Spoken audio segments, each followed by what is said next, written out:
appears to be the outcome. We also understand, by the way, that if a vote for these plans fails, then UEFA will see that as a vote of no confidence in Gianni Infantino himself in his position at the head of FIFA. We will, of course, bring you more on that story as the day goes on here on talkSPORT, but a reminder that England and the other members of UEFA are expected to boycott FIFA's competitions if they go ahead with this plan to sell off parts of the World Cup.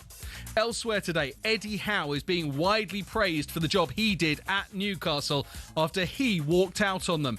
It's understood he was fed up with the transfer situation, partly fueled by financial rules hamstringing the richest club in the world. Former Newcastle boss Sam Allardyce told us it's a sorry state of affairs. Financial fair play is destroying the game. There's going to be no challenge to Man United, Arsenal, Chelsea. There's going to be no challenges to those clubs with the money. Al Ahly's German coach Matthias Jaissler looks likely to replace Howe in the St James's Park dugout. The EFL has branded talks with the Premier League, designed at breaking the deadlock over extra funding for the lower leagues, as productive. All 20 Premier League clubs voted for a proposal understood to offer them £1.5 billion over 10 years earlier today. The EFL says it will consider that proposal when it lands on their desks. The FA has increased the minimum sanction for players found guilty of discrimination to 10 games. Until now, aggravated breaches of misconduct rules related to, among others, race, gender, sexual orientation, colour and disability were given bans of 6 to 12 matches. And Joe Root says he's excited to lead the next generation of England's Test cricketers again after returning as captain. The ECB has also confirmed former New Zealand captain Stephen Fleming as head coach of the same team, who says Root is a generational talent with plenty more to come. There's more on talkSPORT's cricket YouTube channel. talkSPORT weather with QuickFit. With over 600 centres across the UK, most of which open 7 days a week, we're always there when you need us. QuickFit. Drive away happy every time.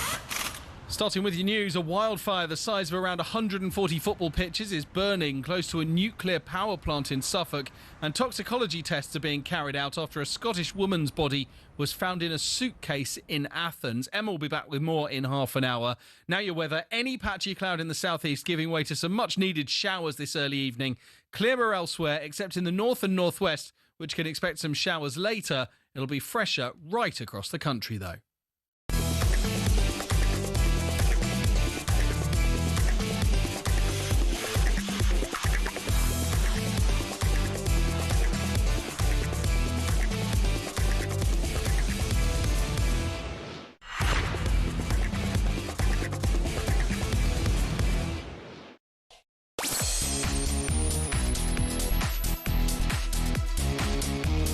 Good afternoon, you listen to Drive on talkSPORT. Oladipo, Rory, Jennings, busy show for you today. There's a new era at Newcastle, but Eddie Howe set to leave the North East.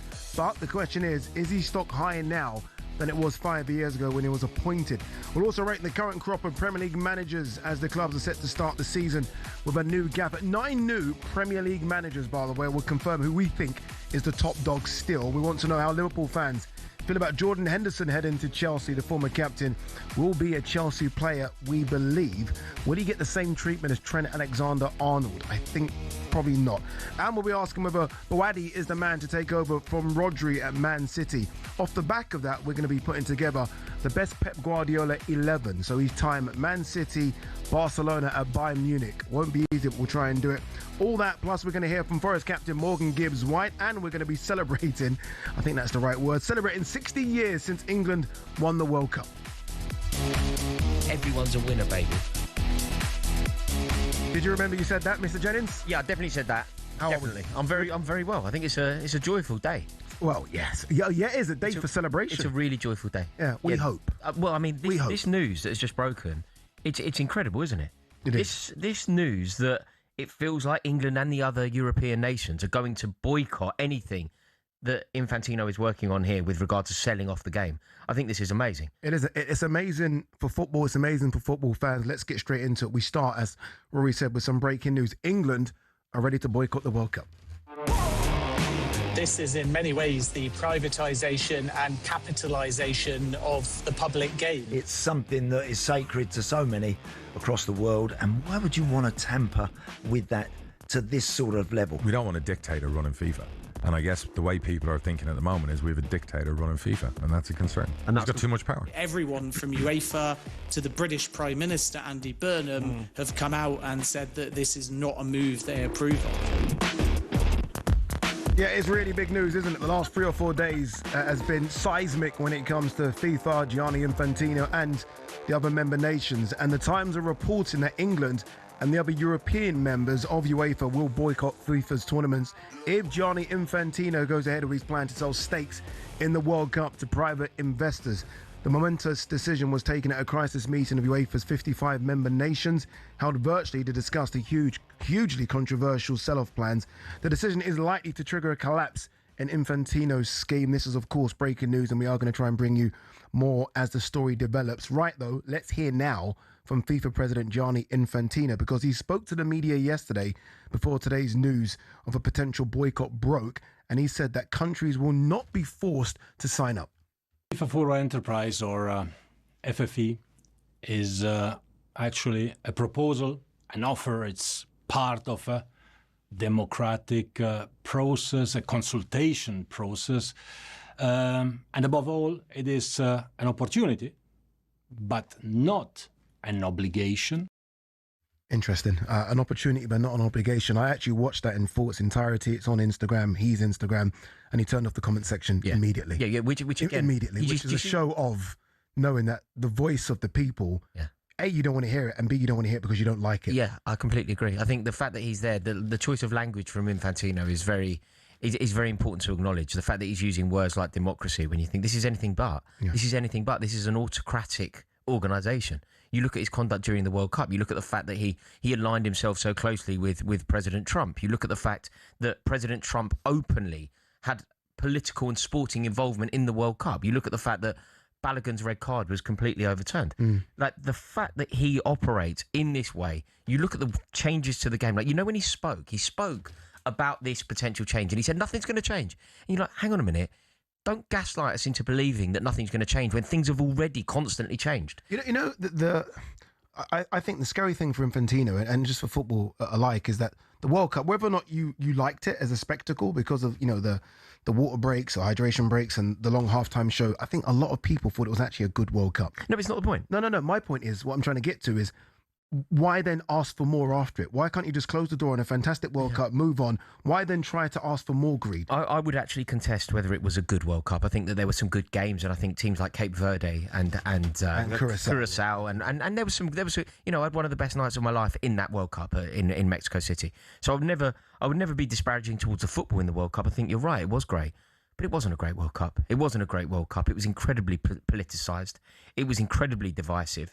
There were some major issues with football itself, calling it 4 quarters rather than 2 halves, creating an advert break midway through a half. Again, gaslighting us into believing that it was about hydration when players are playing in an air-conditioned stadium and the players stand there on the pitch and watch an advert break. I think that it is yesterday I referred to Infantino as a megalomaniac. And I got a lot of pushback online about that, but I stand by those words. I think he is a tyrant, and he needs to be stopped. And I think it's really important to acknowledge that what Martin Ziegler has done here, the brilliance of this journalism, I'm reading the article now in the Times, but Martin Ziegler has effectively contributed to saving the World Cup and saving football as we know it, because selling it off to private investors under the watchful eye of the president, who is doing so in a very nepotistic way. He is doing so. If you look at the billionaire venture capitalist involved in this, it is Trump's son-in-law. It's Trump's son-in-law's brother. And you're like, wait, this is so politicised. This is so not what football is supposed to be. So somehow finding out this story before Infantino wanted it to be released, somehow finding out a way of whistleblowing this story. That's been key. From Martin Ziegler, it's you get these momentous days in sport, momentous days in football. People will often talk about the day that the Super League fell. And I was at Stamford Bridge the day that the Super League fell, and it felt like one of those pivotal days where, without sounding like I'm exaggerating or overstating the point, it felt like football as we know it was saved. The pyramid, which is the bastion of football in this country, was saved. We have relegation. We have a meritocracy, and that's what was saved that day. It felt very special.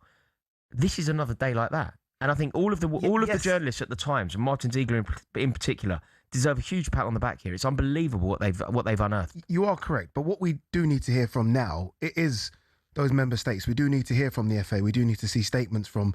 Again, he spoke about the other European members all saying they're going to boycott. We need to hear from France and Spain. We need to see statements to suggest that this is clear. And look, I certainly don't sort of take away from what Martin Ziegler's done, but I almost need to see confirmation that the FA are going to do this. But it's impossible to have, like, this kills the project. This is the end of this. You know what we're talking about here? Football being sold to the highest bidder.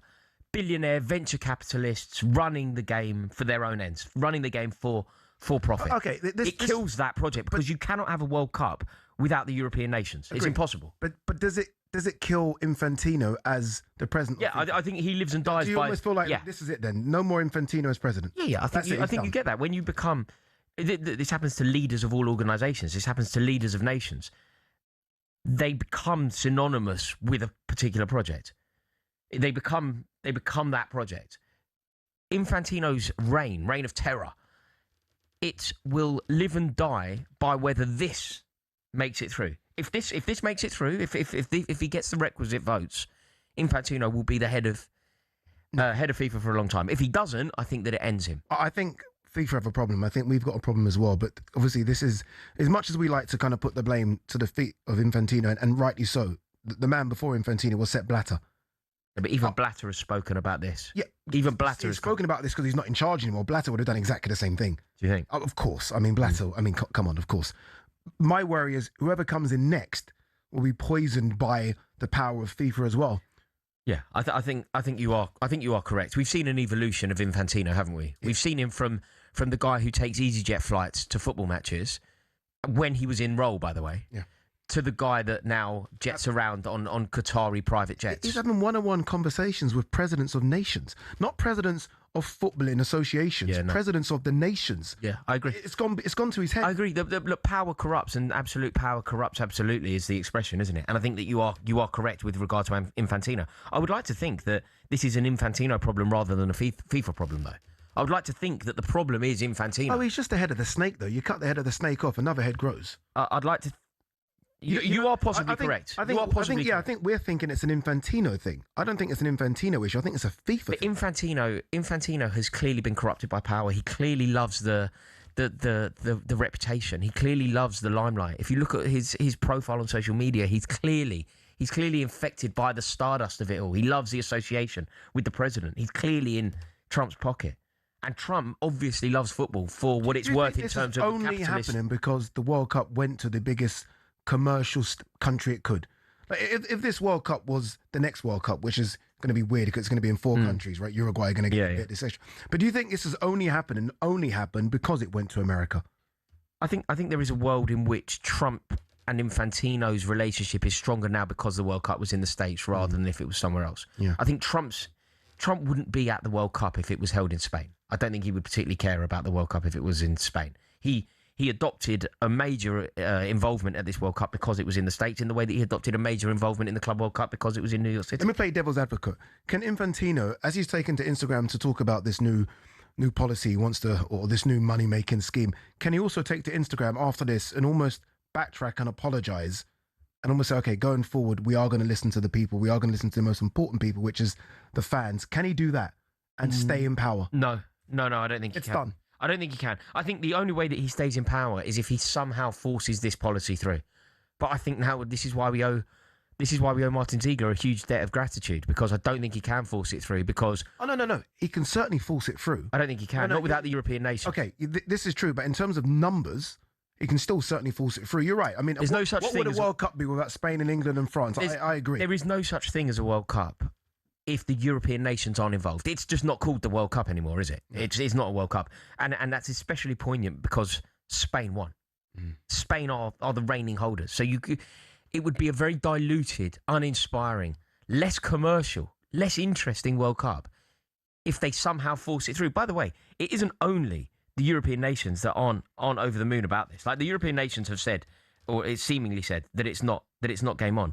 But equally, like Sheikh Salman, the president of the Asian Football Federation, he wrote to his 47 members, and he has said that he's like furious with the lack of consultation. So this isn't only a European issue. This is a European issue for sure. But it sounds like the Asian Football Federation aren't massively impressed by this either. I think and this is, again, I'm going to come back to it. It's because they haven't been consulted. And the reason that they haven't been consulted, the reason that they haven't been given a heads up, is because somehow the story has come out not on Infantino's timetable. It's been told as well that CAF are not happy about it as well. So it isn't just, as you say, it's not just the European nations, it's Asian nations, it's CAF as well. Because Infantino didn't have a chance to woo them, didn't have a chance to talk to them, because he didn't know it was going to come out now, which is why Ziegler deserves some knighthood. Yeah, but are they upset because of what Infantino's trying to do, or are they upset because they didn't know what he was trying to do? I think there's a different thing here. Are they upset because they didn't know and they're not part of the table, they're not in the conversation, or are they upset about the actual idea of it? I think that's what you've got to be careful I'd like to think, I truly believe that the idea of this is pollution. I think that anybody who is involved in these FAs, generally speaking, they're football lovers. They are genuinely, you have to believe that. You have to believe that the people at the head of the, like, Bullingham must love football first and foremost. He must do. He isn't a bureaucrat. He is a football fan first and foremost. And therefore, I believe I think more of these people in suits, and Bullingham, like, I can almost put him to the side and say he's not part of this, but I think more people in suits are more in love with money than they are in football. I think that's possibly true, but I also think that the way that you get to that be at the very top of a footballing organisation means that you must at least appreciate what makes football so special. And they absolutely all come in the door and love football. And as we've seen with Infantino, and you keep mentioning about the fact that he took an EasyJet to his first ever meeting, they all come in full of ideas and full of goals, and we're going to save football, and it's going to be wonderful, and we're not going to do this. And go and watch Infantino's speech as getting elected, and go and watch him now. This is a man that's clearly been corrupted. No, he's been corrupted. He's an example of something. And I don't think that any of the other member states, head of the member states, haven't equally been corrupted. No, he has been corrupted, no doubt. But I would extend a courtesy to, say, Ceferin, that I wouldn't to Infantino. Like, I feel that Ceferin at UEFA, if you use those two as the example, I feel like Ceferin understands football. Mm-hmm. I feel like his motivation around football is more pure. I don't feel like he's been corrupted in the way that Infantino has. And I also feel like UEFA, everything that UEFA do, like Champions League finals, for example, yeah, they're dear. But it's not a commercial exercise. It's a football match. There's an element, right? But for half-time... But it's not the same. There's an element, there's an element, but there's a 15-minute half-time. I don't think you can compare the Champions League final to the World Cup. In terms of eyeballs? Yeah. I don't know. I don't know those figures. But I think it's fair to say that the World Cup final and the Champions League are two of the biggest sporting events in the world. And I feel like the World Cup final, particularly this World Cup, not Qatar, I wouldn't say this about Qatar. No. Qatar as well, by the way. This is very much an American problem, because the World Cup final tickets in Qatar, if you bought them through the England's top caps thing, about $1,000. Here they were $5,000. So there has been, in the space of 3.5 years, it's gone up by 4 times, 5 times. So that is a major issue. But I do think that maybe I'm naive and I don't share your cynicism, but I do think that Infantino being a despot, Infantino being a megalomaniac, Infantino being power hungry, is the problem that football has at the moment. And I choose to believe, even if I'm wrong, I choose to believe that if we can get Infantino out, a lot of this will come. I think it's wishful thinking. I think the problem's FIFA. But again, let's hope that we've now cracked this. All right, you listen to Drive with myself, Adi Oladipo, alongside Mr. Rory Jennings.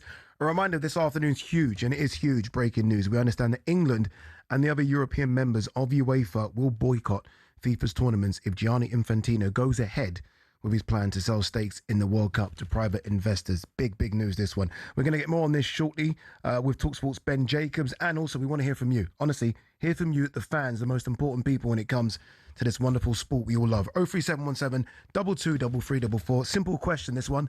Has football won?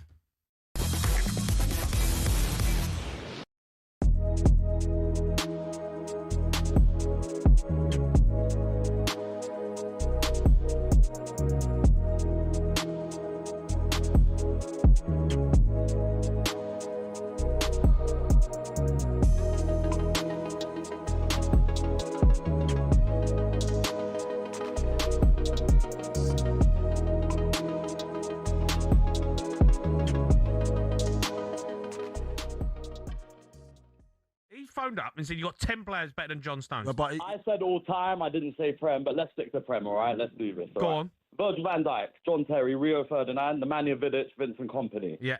That's 5. All right. Yeah. Are we going Tony Adams? Ooh, yeah. No. No, you're not going to say... But go on. Go on. I would. Campbell. I'd do Sol Campbell, defo. And I'm a Tottenham Sol fan. Campbell, come on. Come on, Jamie. Keep going. I'm going Sol Campbell. Yeah. Oh. Gary Pallister. Carvalho. Mate, come on. Carvalho. Don't help him. Why are you helping him? Carvalho's not better than John Stones. Carvalho. Ricardo Carvalho. Jamie, Give hear me me a break, man. On his day, prime for prime, one game for a final, Ledley King. Yeah, Ledley King. What, you telling me Ledley King? Oh, come on, Jamie. Listen, Jamie, not the career, but for one game in his prime.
Interesting choice of music considering the subject we're having, but it's good. Bit of Eminem just to kind of lighten everyone down just a little bit. You listen to Drive on talkSPORT. Adi Oladipo, Rory Jennings in partnership with Giacomo. Style and brands for every single man. Still to come, we are going to be joined by talkSPORT reporter Ben Jacobs, who must be the busiest man when it comes to media right now. Everyone wanting Ben. He's going to come on and speak to us. But just quickly, Chelsea have signed France defender Maxime Lacroix from Crystal Palace for 52 million. Yes, fantastic news. Good signing, that. Absolutely. Finally, I think you've got one right. Yeah, I think that we're making decent manoeuvres this summer. I think Lacroix is the kind of player that Chelsea should sign. It's not 100 million either. No, not 100 million. Premier League proven, won silverware.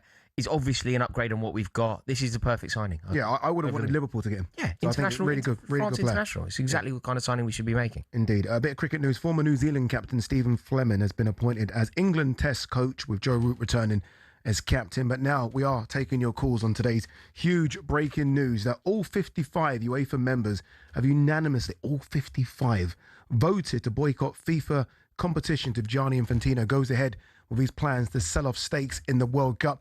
Before we hear from you, though, we are going to go to the phone lines. They are open, 03717 223344. UEFA have released a statement. They say UEFA and its national associations will not participate in FIFA competitions. We unanimously and unequivocally reject FIFA's proposal to transfer ownership interest in the World Cup and other FIFA competitions to private investors. The World Cup cannot be treated as an investment product. It is one of football's greatest sporting legacies. It is both irresponsible and indefensible that a proposal of such significance for football was conceived in secret and brought to the brink of approval without any meaningful consultation. Wow. Strong words indeed. All right, let's go to the phone lines. As I said, they are open, 03717 223344. Come and have your say about FIFA and the collapse, it looks like, of this new proposal by Gianni Infantino. Let's go to Jason, Liverpool. Jason, big day for football. Big breaking news, this one. What's your thoughts on it? Hello, Addy. Hello, Rory. Last time I spoke to you was about a year ago on a Sunday evening when I predicted Gyökeres wouldn't get more than 17 goals. And we were both right, pal. There we go. Yeah, I remember, actually. Yeah, I do. Yeah, nice to talk to you again. No, you too, fella. Addy, love listening to you, pal, especially when you talk about Liverpool and boxing. Top man. Simple fact, will it ruin football? Now, you have to look into the concept. What is football now becoming? It is a business. Okay? Now, Infantino, he has become a dictator of FIFA. But everyone stood back when he renamed the Jules Rimet Trophy the FIFA World Cup. And no one batted an eyelid. Now, with this particular proposal, what he's actually highlighted, there is a problem with the commerciality. However, you should not be selling it off. What you should be doing is, tell you what, why don't you employ better people in your commercial department? And everything interlinks into a simple thing. I imagine, Addy, you're good on your history. I like to think so sometimes, but don't ask me a trick question here. No, it's not a trick question for you. Right, you'll have heard of George Orwell. Yes, yeah. Animal Farm. Yes, sir. You'll have heard of the phrase that came from Lord Acton, absolute power corrupts. Absolutely. And as George Orwell depicted, it's how unchecked authority leads to moral decay, oppression, and the betrayal of original ideas. Now that is what leads to the horrid movie at FIFA at present, where everyone sees Infantino walking out on his trainers and shouts, "Here's Johnny." He's right, isn't he? JC, you're right. And from a very simplistic standpoint, he's right. Absolute power leads to absolute and that's certainly what's happened. True. That's certainly what's happened with regard to Infantino. Like there has been, you can almost see the trajectory that he's been on since, as we've spoken about, 2016. He was more than happy on an EasyJet flight. By the 2026 World Cup, he's flying to every single city on a private Qatari jet. There is an evolution of Infantino, and he has certainly been polluted and corrupted by what has been on offer to him. You look at what he's done as well. You look at the association with the President of the United States. You look at the fact that he awarded a FIFA Peace Prize to Donald Trump. It's utter lunacy. It's like, who do you think you are? Optics on that. Alone, and not understanding just how people feel about that. Let's go, if we can get one more, and let's go to Barry, the Spurs fan. Barry, a good day, it seems, at least anyway, it seems a good day for football that at least the member states from UEFA said, you know what, no, we're not playing with this. We're not going to participate in anything going forward if it has Gianni Infantino's name on it, especially regarding this. Yeah, well, it's not often I have the opportunity to agree with Rory, being a Spurs supporter, but I'm 100% behind him at the moment. What you have to think about, he wants to put something up for sale, and the way this works in the big financial world is a merchant bank, and one has been appointed, had to prepare a prospectus for sale with the projections about income. Now, without European football, European teams and their supporters, and the worldwide TV networks, he hasn't got much of a product to sell at any price. Absolutely. Yes, 100%. And it really is a case of, it's without the European teams, and probably a few others will follow, is like the old song, it's the Emperor's New Clothes. Yeah. The king is in all together. Very quickly, Barry, Barry, me and Rory were kind of going back and forth on this. Is this an Infantino issue or is this a FIFA problem? Like, okay, we can get rid of Infantino and everyone can say Infantino's gone, but is this a FIFA problem? Because let's not forget, 10 years ago when Infantino came in, it was great. It was fantastic. Everything was good. Well, we thought at that time because of the problems we had with Blatter and the corrupt way of getting votes. The truth about FIFA as an organisation is a number of Pacific islands, each individual country has been maybe one football pitch, have the same number of votes as the German Football Association, the French, the Spanish and the English. And that is a ridiculous way to try and run football or run the sport. And if he wants to run it his way, and I think the point you've made, absolute power corrupts absolutely. And this is exactly what's happening. Without the European teams, there is no product to sell. That's it. Simple, isn't it? It is that simple. Do you know what? Ultimately, it's so true. Yeah, it's a very good call there from Thanks, Barry. Do you know what I think is good about this? It's good that it's got this, but you know that old expression, it's got to hit rock bottom. It's got to be an extreme situation before you realise. Like we allowed too much to pass. We allowed We allowed Balogun to play when we know that was wrong. We allowed the half time to be extended massively when we know that was wrong. We allowed the intrusion of water breaks or hydration breaks when we know they're advert breaks, and we know that was wrong. Suddenly we've said no more. And it's actually great that Infantino has pushed us to the limit. Yeah. Because he now can't do it little by little anymore. He's gone for the extreme, and there has been a reaction. And you can for that, we understand should why be he's grateful. gone from the extreme. As you said, we've allowed everything. Yeah. We've allowed absolutely everything. I completely forgot about the renaming of the World Cup. We've allowed everything. And he's decided, you know what, let's go and push one more button. And everyone said, enough is enough. Look, we are going to still talk about this a bit more on the show. We are going to speak to talkSPORT's reporter Ben Jacobs, who's been over this and completely covered this story from back to front. So he's going to come on and let us know the latest. But first, before that, it's time for No Googling. Rory's been pathetic on this, by the way. Been so good on everything else, just absolutely pathetic on No Googling. But he can make up for it today. You're meant to be he my can mate. make up for it to go. You're meant to be my mate. This is going out to the world. It is. Right, I'm getting this one right, 100%. I'm helping you as well. 100%. Shortly, we are going to be discussing Eddie Howe's Newcastle exit. Kieran Trippier was Eddie Howe's first signing as Newcastle boss. We want to know who was the second. Kieran Trippier, it's a tough one, isn't it, actually? Kieran Trippier was the first Newcastle signing for Eddie Howe. Who was the second? Answer when we come back.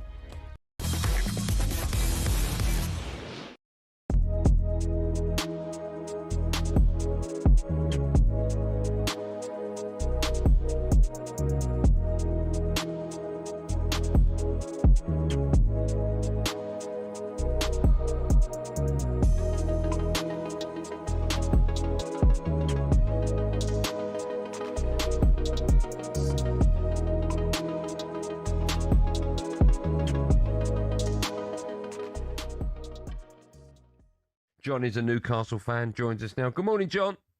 Good morning. How are you? I'm good, very well. How are you?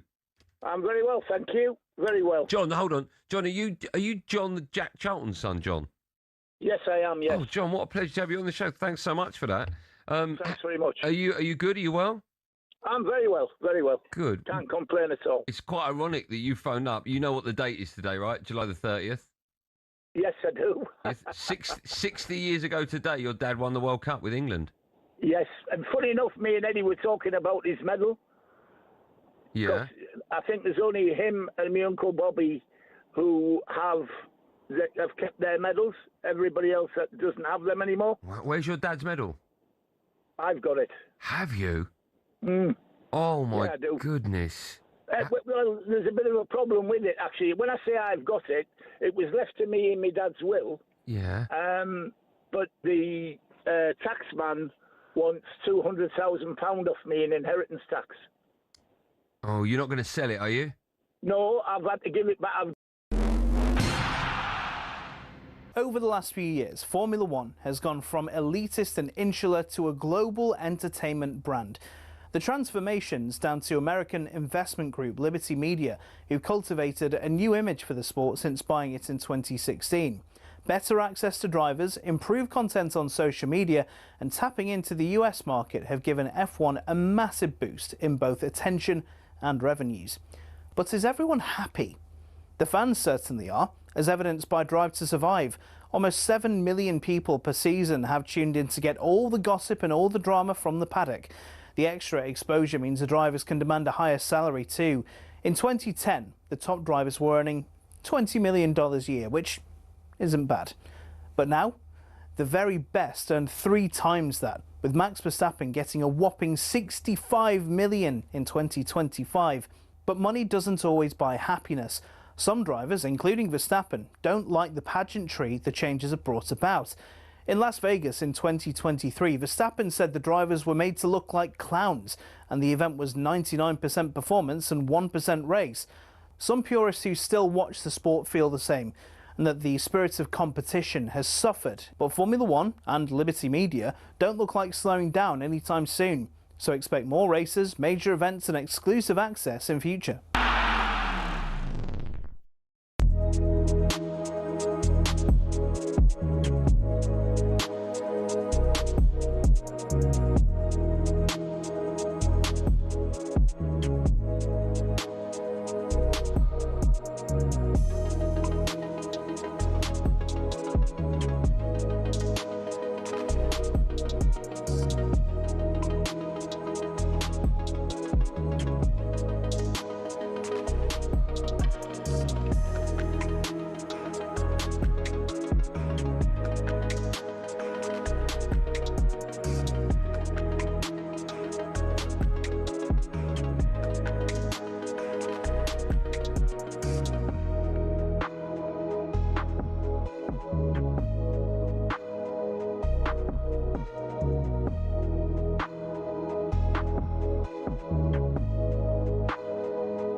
Good afternoon, you listen to Drive on talkSPORT. Adi Oladipo, Rory Jennings, Sean Wright Phillips on Strictly Come Dancing. Would you do anything? Would you do anything like that? Me? Anything, like any of those, I'm a Celebrity, any of that kind of stuff? No, if the right money came on the table. Yeah, of course I would. Yeah. Which one would you do? I could go in the jungle. Could you go in, you think you could do that? Go in the jungle, yeah. And not eat? I'm quite robust, you know. You're not afraid of like spiders and snakes and that kind of stuff? No, I'm terrified. Honestly, if they're listening, I'd love for you to be on. Would you? Would you vote for me to do the trials? No, I'd vote for you to get out. Get out.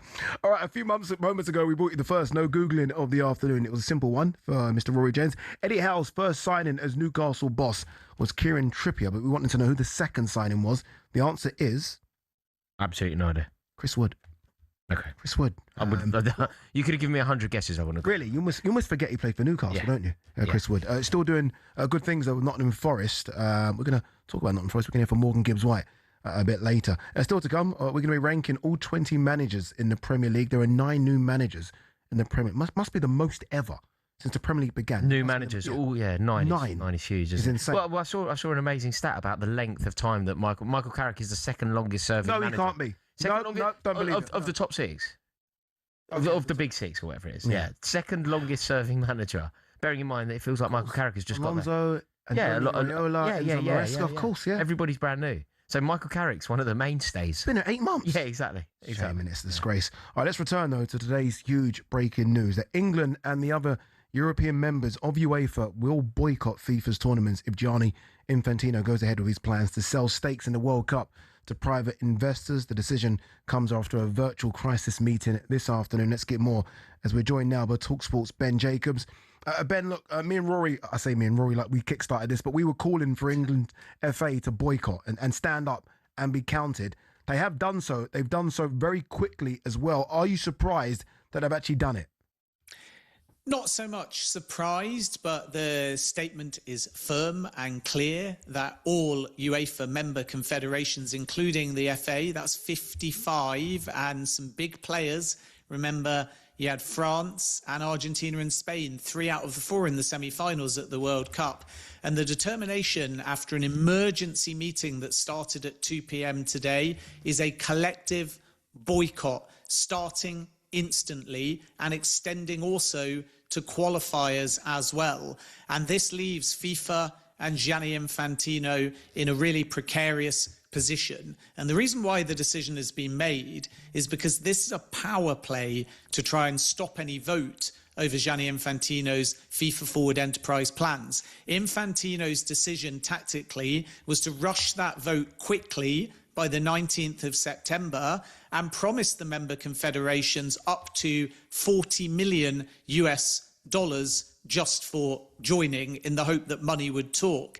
UEFA's response ensures that now Gianni Infantino has to pitch these same plans without UEFA support, which alters the finances. It alters the appeal to private equity, and it may mean that others outside of UEFA start to waver as well. And UEFA's clear intent here, in a very firm statement, is to stop these plans going to a vote, make Gianni Infantino's position untenable. And UEFA sources have told me in the last half an hour, if these plans don't come off and are quickly derailed, as per the European Super League, the feeling within UEFA is this will be seen as a vote of no confidence to Gianni Infantino that may call into question whether or not, even unopposed at the moment, he is the right person to stand at the next FIFA election in March 2027. Ben, you mentioned it there, qualification. Like, what does this mean for qualification? In fact, what does it mean for the qualifying games for the 2027 Women's World Cup? Well, it means that if UEFA follow through, that football is in chaos, that the World Cup cannot continue because it has to adapt and exclude UEFA, which will not go down well with stakeholders and will likely not occur. And all manner of logistical and legal coordination would be required. But remember one thing, this is a power play. The boycott is there, and UEFA's intent is to follow through if they need to. But the end game here is to derail these plans as quickly as they were announced, in the same cloak and dagger way as the Super League. And if UEFA succeed, they won't need a boycott because Gianni Infantino will have to backtrack. And then, as I say, his position may become untenable. And this is what fascinates me, because Nasser Al-Khelaifi came forwards during the Super League and very much became the saviour of European football. And yet he doesn't want to stand head-to-head against Infantino, nor does Alexander Shefrin or other viable candidates. But UEFA's position is stop the vote, stop the project. If Gianni Infantino can't get this through or even bring it to the point of a vote, then it remains to be seen whether he will still be backed come the next FIFA election, where he's currently the only candidate. And I can foresee a situation where not only do these plans not proceed, because you need Europe, but also where Gianni Infantino's very future as FIFA president starts to be called into question. And were he, for example, to stand down, then some of these candidates like Nasser Al-Khelaifi would be prepared, according to my information, to be FIFA president. They just don't want to go head-to-head with Gianni Infantino. So this could be the beginning of the end of not just Infantino's plans, but Infantino himself. So this almost goes back to the conversation that we were having earlier with some of our callers about the power that Infantino now has. And me and Rory have spoken about that power already. He seems to be almost even bigger than a FIFA president. Why is there this fear to go head-to-head with Infantino for that seat? Simply put, because it doesn't matter how big any European federations are or how much money they contribute or how vital they are to FIFA tournaments. Right now, we've just finished a World Cup. So the next step would be the vote, not a World Cup or even a qualifier. And if the vote comes first, everybody knows that money can still talk. And UEFA only has 55 members. So Infantino's tactic in all of this is to say, I might call UEFA's bluff. I'm going to proceed with the vote. The vote would likely pass. Regardless of the size of a member association, it's one vote, one member association. England and Cape Verde, for example, have exactly the same vote. So Gianni Infantino now has to decide, is he going to call UEFA's bluff and proceed with this vote, or is he going to cancel the plans? If he cancels it, it's like the Super League at a FIFA level, and Gianni Infantino could be left in an untenable position. If he goes ahead with the vote, and this is where, to answer your question, Nasser Al-Khelaifi and others have reservations, ironically, Infantino will still believe that he can get the majority to pass it, even with UEFA threatening to boycott. And if it passes, do UEFA follow through on this threat to boycott? So the challenge for some names is if they get to the point of going up against Infantino, they'd be standing on a moral ground, but they might still lose. And that's why instead of starting with a candidate to rival Infantino in March, UEFA want to do something to stop this vote now and maybe even make a power play to force Infantino out of FIFA before he gets the opportunity to even stand again. You mentioned the Super League there, and I find that very interesting, just because when the Super League collapsed, yes, it did collapse to an extent, but there was still some big European football powerhouses that still had hope and desire for it to continue, and almost still said, we can go ahead with this. Is it unequivocally that all the European members have decided we're against this?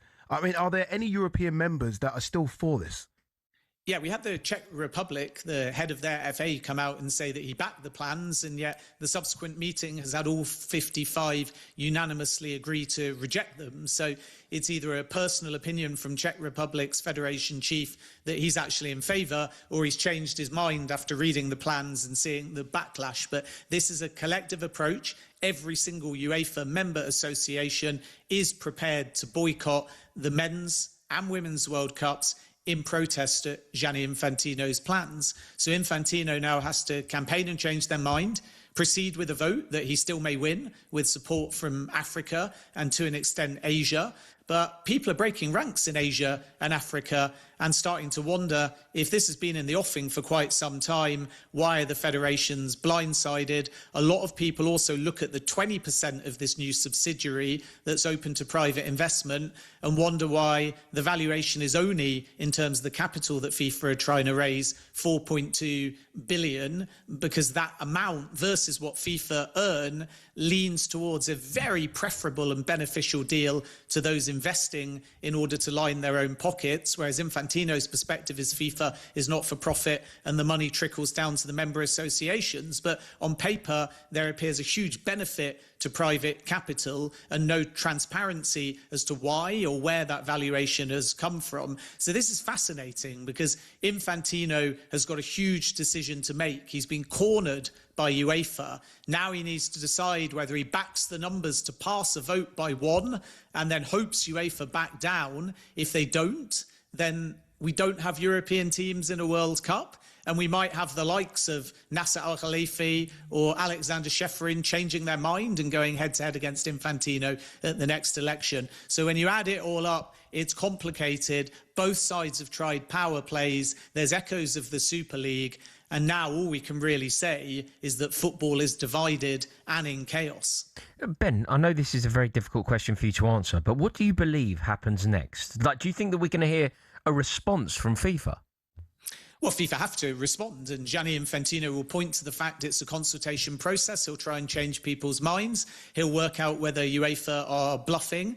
But my information is that UEFA are quite prepared to break away, to not play in the World Cups, and if there's still no resolution, to even follow through on Ed Davies' suggestion, the Liberal Democrat leader, that UEFA members could try and leave FIFA, which is another step in this narrative if there's not a resolution. So UEFA's clear tactic here is to stop Gianni Infantino tabling a vote, because if it gets to a vote, Infantino might still likely win, and then suddenly UEFA are left in a position of following through, of finding another candidate to rival Gianni Infantino in March, and it gets even messier. The simplest solution, which is why it's a smart and aggressive play from UEFA, is to say right now, we're not part of this, which means your valuations can't be the same, your appeal to investors can't be the same, because the thing you're selling is contingent on big players from UEFA. If UEFA remove themselves from this project, then maybe the private investors get nervous and back off.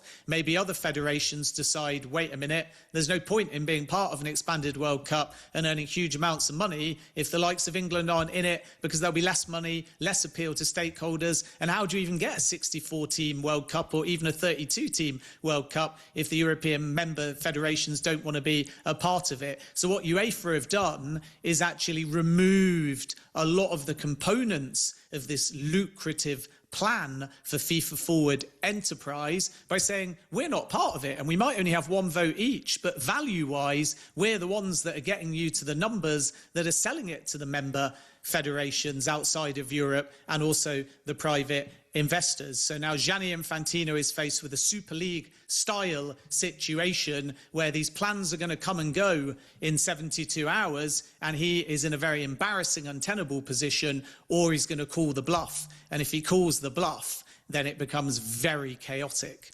Ben Jacobs, appreciate you. Thank you very much. talkSPORT Ben Jacobs, who's been all over this since the very beginning of this news, which kind of broke about 3 or 4 days ago. It's interesting. You mentioned calling the bluff there. Me and you like a bit of poker, and I almost feel like there's a lot of bluffs being called. And it's going to be interesting if he does call the bluff of UEFA and goes to the vote, and he probably will get the vote he requires.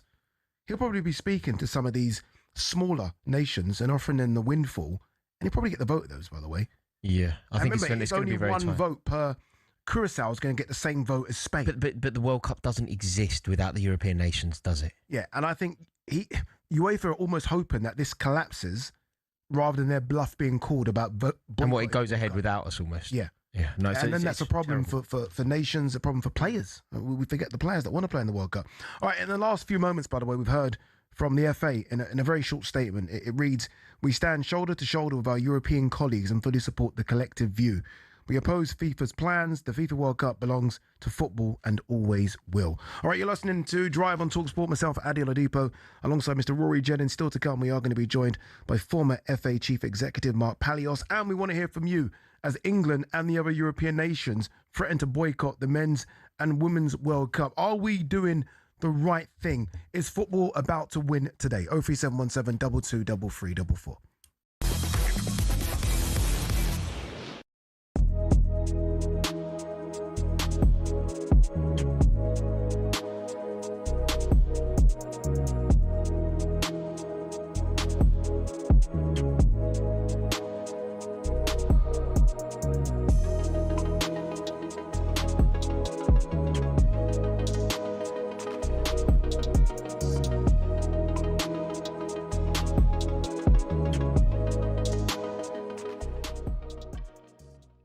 Thomas Tuchel, what he said.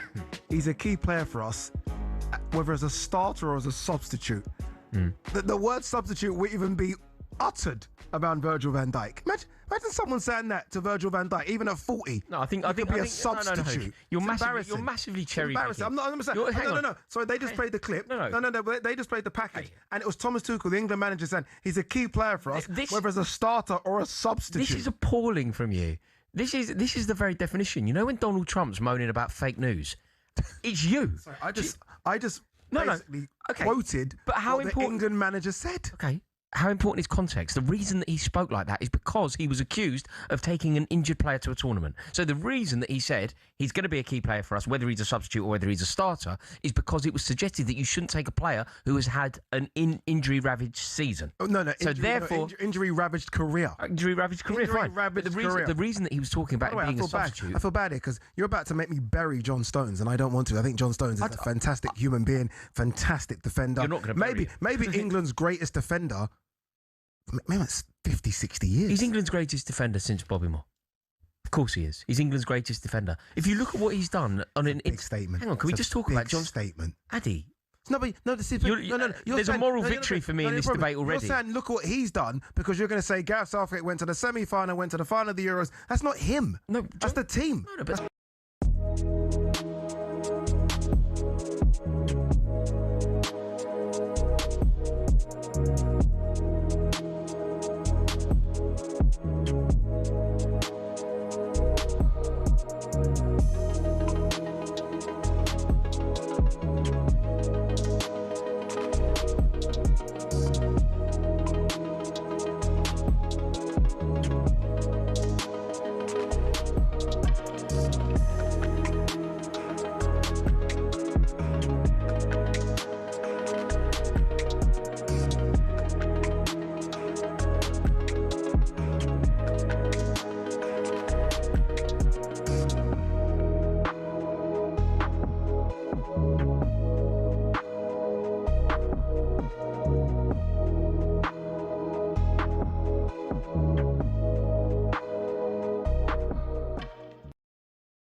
Drank down my last swallow, then he bummed a cigarette and asked me for a light. Jackie Boy's back.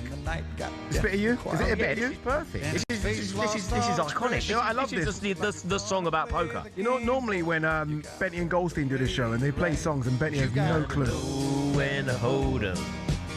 Know when to fold 'em. Can't go wrong. You can't, it's beautiful. And I never do. I don't know when to hold him. I don't know when to fold him. It's like every 80s song, when the man's broken up with a woman, gets in the car, the convertible, and just goes down the highway. And they play this, don't they? Yeah. Throws the beer can out the window. Yeah. I mean, this is how I live my life. Like, what? Throw the beer out the window? No. Just a gambler.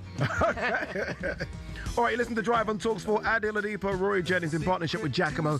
Get fresh looks and... You don't want to hear my voice, do you? That's basically trying to say like... He's turning it up. My voice. Yeah, pipe down, Addy. We're listening to Kenny Rogers. I'm only doing the Giacomo advert that pays our wages. We're in partnership with Giacomo. Get fresh looks and great brands from Giacomo. Still to come.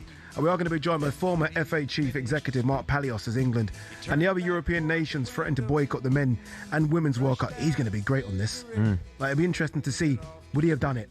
Like, would he have pushed the trigger? You know what I mean? What happens next, basically? Yeah, I just can't believe it. Because if we do walk away from the World Cup, say the Women's World Cup, say we walk away from it, that's a disaster to the female football players in this country. Financially, no, just the dream. Career, just the dream. But also, the dream's the World Cup. The dream, of course, but if you think about the iconic female footballers that we know them primarily because of their success with the Lionesses. If we walk away from that World Cup, it would be devastating for them. It certainly will be. All right, very quickly, Spurs manager Roberto De Zerbi has said he wants to convince Jed Spence to stay at the club amid interest from Everton and Inter and Liverpool, by the way. Now that it's time to get an update on the Commonwealth Games with BYD. Commonwealth Games update on talkSPORT with the BYD Dolphin Surf City Smart Ocean Cool 100% electric fun. Yeah, from 7 o'clock over on talkSPORT 2, you can hear live coverage of the Commonwealth Games from Glasgow. We'll, of course, keep you up to date throughout the show as well here on talkSPORT. But let's get all the latest as we're joined by talkSPORT's John Cushion. John, busy day, busy evening yesterday. Give us the latest. Yeah, well, I'm standing in an empty armadillo at the moment, which is at the SEC Centre in Glasgow. And just about half an hour ago, Emily Campbell, who I think is probably one of our greatest sports stars at the moment. I know you had that debate a couple of days ago. We forgot about Emily Campbell.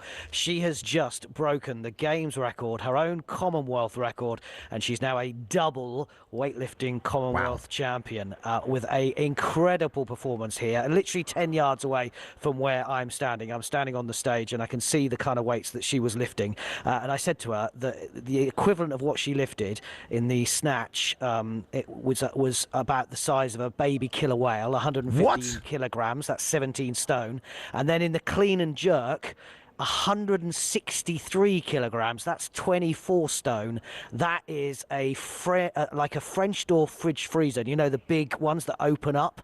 I had 4 men carry mine into the kitchen when we had it done a couple of years ago. She lifted that above her head, and that broke those records here this afternoon. It was an incredible performance. I spoke to her afterwards and she said, "John, are you getting bored of interviewing me now?" And I said, "No, absolutely not." But she did admit, she's 32 years of age, she said it's getting harder and harder to compete at this. She said, "My body's changing now, I'm in my 30s, but she did give me the indication that she's going to maybe," she said, "I'll decide in the next few months, but I think I'm going to go to LA in 2028. She's a double Olympic medalist, of course, from Tokyo and from Paris, but a double Commonwealth champion here. One of the big stories of these games. She is a superstar.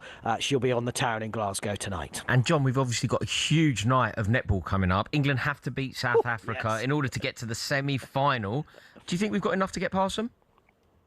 It's a $10 question. You're a gambler, Rory. You just said it. I don't know. To be honest, I don't know whether we do have enough. So Pool A, Australia are top of the table. They're clearly there. They thrashed England earlier on in the tournament. England have done well to be second in the table. They've won every match since. But this is the crucial game. South Africa are third. So effectively, whoever wins will go to the semi-final and have a chance of a medal. And it's that important. And it's important because 4 years ago, England netball got to the semi-finals but didn't win a medal. And when we came into these games, it was said to me that it would be quite an achievement to get to the last 4 for England. They lost their coach, Jess Thirlby, just 3 or 4 months ago. Anna Stenbridge, who was an assistant, stepped up and took charge. But there is something been going on with England netball. They haven't been playing that well, but they can have a chance of getting to a semi-final. And I think really, from an England point of view, the investment that goes into that sport, and we see it with it's on Sky Sports with the Super League now and the like, we should be doing this as a minimum, getting to the semi-final. So the fact that South Africa have a chance tonight, I think it's going to be a really important game. It's 9 o'clock tonight, and I know Georgie Heath on talkSPORT is going to be keeping us bang up to date with that. It's going to be an absolutely crucial one. Can I just say a very quick story as well, if I have Of course you can. Go on. Are you sure? 30 seconds. 30 seconds. Yeah. So yesterday, Mel Woods won a gold medal for Scotland in athletics. Today, she got told she's got to rerun the race again tomorrow because of an appeal from Malaysia and Australia, and that is happening. And it's a disgrace, and it shouldn't be happening. And I don't really know why it's happening at a major championship. But she'll be back at 10:20 tomorrow morning to try and win another gold medal, having already won one. That's it's shocking. a disgrace. Grasses. Not only that, but what if she doesn't even medal? What? Like, horrible. It's unbelievable. Horrible. A bit more on that, John. Hopefully, when we come back to you, we can sort of elongate that conversation. I think we need to know a bit more about that. And always, as great to hear from John, isn't it? Always. That's thanks to BYD. Commonwealth Games update on talkSPORT with the BYD Dolphin Surf City Smart Ocean Cool 100% electric fun.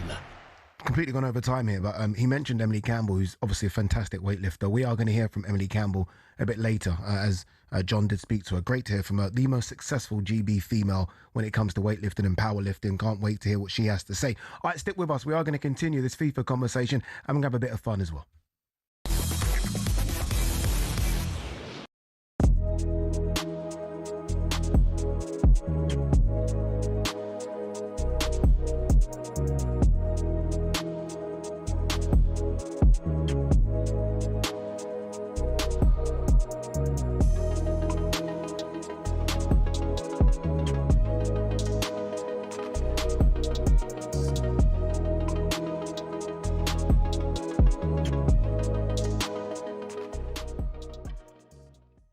again with the first. Long live the King. Gave us the best day that every fan, I'm sure they'll say, they'll ever remember as a black and white supporter. But he should have gone after Fulham at the last game of the season. And I think the leadership have just let this one get out of control a little bit. They should have took ownership of that after Fulham at the last game of the season. What was it after that game, mate? What was it at the end of the last season that you saw that you wanted him to move on? Well, it was before Fulham, lads. So it was unfortunately it was after them lots beat us for the second time at St James's. Yeah. Now at full time, for the first time in his regime, a section of the fans turned on him, and I was shell shocked. Just stood there listening, and I just left the ground just with my mouth shut and obviously devastated. But since that match, and I could be wrong, some of the fans might come on and disagree with me, but there was a turn of feeling and chemistry inside the ground. Okay. But for the ownership and the chief exec to sit there and say by 2030 we want to win the league, they haven't been ruthless enough at the end of the season to make that change. It's a fair comment. Did they say that before or after that Sunderland game? Because that was around February, March when they said that, wasn't it? It was just before. So we got our heads handed to us in Barcelona on the Wednesday night, and then it was the Sunderland game. 60 minutes, we played well, and then we just... It happened too many times last season. 28 points that we let just flutter away into the season. If we got even half of those 28 points, lads, we finished in the top 5. Aguero, Solskjaer, Deeney, Watkins.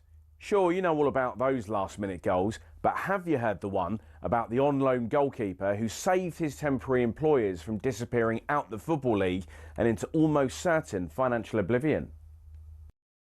Back in 1999, Carlisle United, managed by Nigel Pearson, were fighting to stay in the Football League. Carlisle's finances were precarious with a capital P that season, leading to a scenario where, with 3 games to go, they had to ask the FA to sanction an emergency loan deal to bring in a goalkeeper.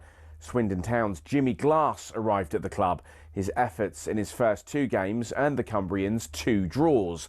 Those vital points meant that Carlisle went into their final game of the Division 3 season, now League 2, needing to beat mid-table Plymouth Argyle in front of their own fans and hope their relegation rival Scarborough didn't win against Peterborough at home.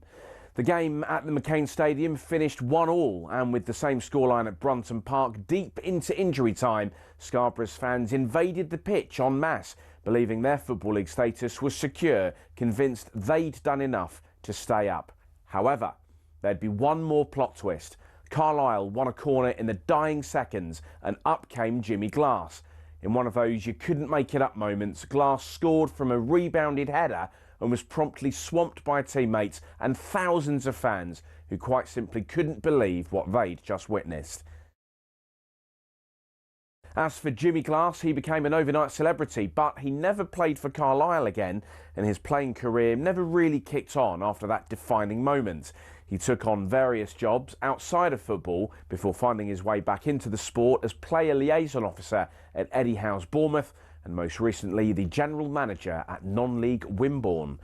Not the fairy tale ending to one of the most Hollywood moments in football, but the name Jimmy Glass will live on forever as the scorer of that goal, arguably the most important in any club's history.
Good afternoon, just gone 5 o'clock. You're listening to Drive on talkSPORT. Oladipo alongside Mr. Rory Jennings. Still to come, we are going to be joined by former chief exec of the FA, Mark Palios, to discuss today's huge, and it is huge, isn't it? Breaking news that UEFA will boycott FIFA competitions if Infantino's plans to sell off stakes in the World Cup goes ahead. And we were joined by talkSPORT reporter Ben Jacobs a little earlier, and we asked him what this means for qualification and the process for qualification for next year's Women's World Cup.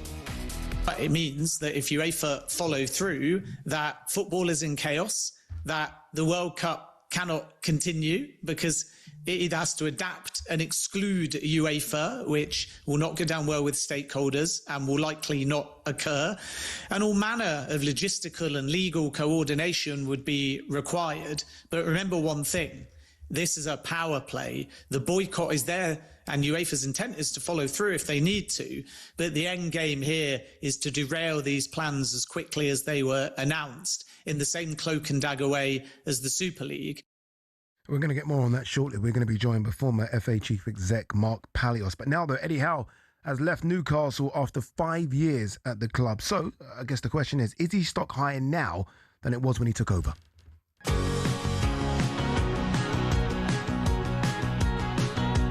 Almiron across. Oh, what a goal! 2-0, Longstaff.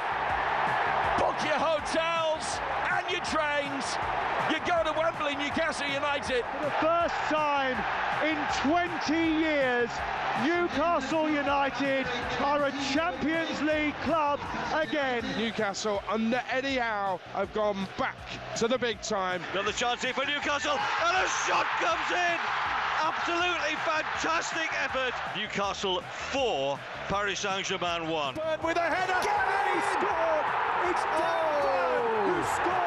Newcastle United have won the Carabao Cup. It's been a long time coming, but this is immortal. Eddie Howe, we understand, is to leave his position as Newcastle manager after 5 years in charge at St James's Park. Yeah, it's been fantastic, hasn't it? That's interesting, isn't it? You heard our chief football correspondent there, Alex Crook, say he's left. Has he been pushed? Has he left at his own accord? I guess we'll only find out in the weeks coming. But he has left Newcastle after 5 years in charge of the club. He came under some pressure last season, didn't he, when they finished 12th. They lost 17 of the 38 league games. He ended the club's 70-year wait for domestic silverware. You heard it there by winning the League Cup in 2025, beating Liverpool in the final. And he also led them into the Champions League twice. Our chief football correspondent, Alex Crook, joined the breakfast show this morning and explained why Howe decided to leave. I know there's been frustrations in the transfer market with various potential deals falling through. Obviously, Anthony Gordon, Sandro Tonali, potentially Bruno Guimaraes leaving the club. And it looks like Eddie Howe has decided now is the right time for him to take a break. So Eddie Howe to leave Newcastle, we understand at talkSPORT, after 5 years in the job. Coming in to replace him potentially is the German Matthias Yassel, currently coaching over in the Saudi Pro League with Al Akli. So this could develop very quickly. This is a surprise, isn't it? I mean, I was completely shocked by it. Yes, it certainly came out of the blue. I didn't anticipate it, that's for sure. But it isn't that surprising now when you have the knowledge. Yeah, it isn't that surprising. Timing is a surprise. I mean, Newcastle were midway through their pre-season. Exactly. But if you think about the direction of travel for Newcastle United, if you think about what Eddie Howe's had to deal with time and time again, I can understand why he's had enough. I can understand why he's decided to walk away. I don't think that the PIF have lived up to their side of the bargain. I think Eddie Howe has done a remarkable job at Newcastle United. And time again, he's watched his players that he has cultivated and helped build into the kind of player that Liverpool, when they're Premier League champions, want to sign in Alexander Isak. That Barcelona want to sign in Anthony Gordon. Anthony Gordon became a key player for Thomas Tuchel, scoring for England in a World Cup semi-final against Argentina. This is all due to the tutelage of Eddie Howe. And Eddie Howe, it feels like the rug's been pulled from under him. I totally respect his decision here. Yeah, I felt like the start of last season and that Alexander Isak saga almost took the sail out of his wind. You almost felt like it was just too much. And then the replacements didn't do anything. Like Johan Visser came. No, he's bought. He's a good player. He's bought badly. Voltemade, remember that? Like Voltemade, Wisser, Elanga, Ramsey is poor. But they did spend 200 million quid. But none of those signings have landed. And do you know what I think the damaging one is? Alexander Isak going to Liverpool. I think that you can rationalise that. I know Geordies were fairly furious with him, But I think as soon as you don't have a dog in the fight, they're right to be angry. He's their player. They feel like they had a relationship. They had a love for him, and I can understand why they were annoyed. But when you don't have a dog in the fight, of course Isak wanted to play for Liverpool. Yeah. They were champions, right? The one that I think would really irk them, Anthony Gordon going to Barcelona. Again, you can rationalise it. It makes sense. The one that I think would really hurt them is Sandro Tonali. Tonali going to Tottenham. It's awful. On some level, Tottenham obviously a far bigger club than Newcastle United, but it's kind of a sideways, if not downward move. Not even that, but you think of the way Newcastle backed him when he was back. Exactly. I mean, he's come in for big money. He's then subsequently been banned for pretty much a whole season, and then he's gone. Yeah, and if you're Eddie Howe, I think Eddie Howe must have been given the nod, or at least be under the impression that Bruno Guimaraes will now move on as well. And I just think that he thinks that he can't operate like this. He can't build like this. Constantly selling his best players. That isn't what the project was supposed to be. Yeah, when you look at what they were, let's say you play the game of Isak is there, right? Yeah. Isak's there, Gordon's there. That midfield three, which became the best midfield three in the league, because it was just so combative with Joe Linton, Guimaraes and Tonali. And he's built that. Yeah. All of a sudden, the rug's been sort of pulled from underneath his feet. He's having to sell his best players, and the ones coming in, they're not first choices. We know that. No, they're buying these young. They're buying Ekitike, and Liverpool came in and swooped Ekitike. Well, that kept happening. Again, that would have been very frustrating for Howe. If you think about the amount of players that nearly signed for Newcastle United last year, Liam Delap was on his way to Newcastle, then he wasn't. Mark Gahey the year before was on his way to Newcastle United, then he wasn't. There was a constant stream. Brian Burma was on his way, didn't go there. Cunha was linked, didn't go there. It was like this constant stream of players that nearly signed for Newcastle United. And then the players that they actually got over the line have been incredibly underwhelming. Do you think he just takes a break now? I mean, he'll be in demand. He's a fantastic, and I say young because the manager coming in is a lot younger. Yeah, I'll say young in inverted commas. Yeah, it's weird, but the manager coming in is 38 in terms of Matthias Jasler. But do you think he takes a break, Eddie Howe? Do you think he just says, "Okay, I'm going to see this one out"? I don't think he needs to rush it. I think Eddie Howe's stock. I think you touched on this when you were introducing this segment. I think it's an interesting debate. Where does he rank? What's his stock? How highly would he be rated? Has he succeeded at Newcastle? I think all of those questions, in my opinion, I think Eddie Howe's done a remarkable job at that club. So I really do. I feel like his top six sack their managers, which, by the way, they could. I mean, it's a revolving door in that top six. You think Eddie Howe's front of that queue? Not necessarily front of the queue for all clubs, but I think virtually every Premier League job that comes up next year, Eddie Howe's name will be. Name me one. Say okay. The top six. Would he get any of those jobs? If they sack their managers today, would he get United? If Carrick went, would he get United? Probably no, but I can answer that question. Probably not. But what I don't think is up for debate, I think Michael Carrick's going to be an excellent manager. I think Michael Carrick is going to have a very good season. And what he did last year, qualifying for the Champions League with games to spare, off the back of following on from that fraud Ruben Amorim, I think Michael Carrick deserves nothing but credit. But as of today, Eddie Howe is obviously a better manager than Michael Carrick. That wasn't the question. The question was, if Michael Carrick got sacked, would Eddie Howe be given an opportunity to manage United? Like, how good are we talking? He probably wouldn't be, but whether that's correct or not, he probably wouldn't be because he's seen as being quite. It's not a particularly glamorous appointment. Michael Carrick got the job for reasons that are about. If Andoni Iraola got sacked, would he get the opportunity at Liverpool? I believe he should. I don't think he would. No, I don't think he would. Arteta got I don't think Arsenal would appoint Eddie Howe. But again, I feel like. No, I don't think Eddie. But look, Eddie Howe's a better manager than Enzo Maresca. No, I think he's better than the few managers that I mentioned. Yeah. But for some reason, I think we're both kind of going back and forth. Why wouldn't he get the opportunity? If you're ranking, and it'd be interesting to hear a Geordie perspective on this, but if you're ranking Newcastle United managers, he is one of their best ever. Yeah. He is one of their best. I think Geordies would always say Robson, Keegan, then Eddie Howe. Okay, and I would never argue with them that they have a far greater command of that club than I do, but I would say he's one of their best. All right, Newcastle fans, we are going to touch on this. Don't worry, we're going to deep dive into Eddie Howe from 5:30. Please give us a call. We want to know, was it the right move?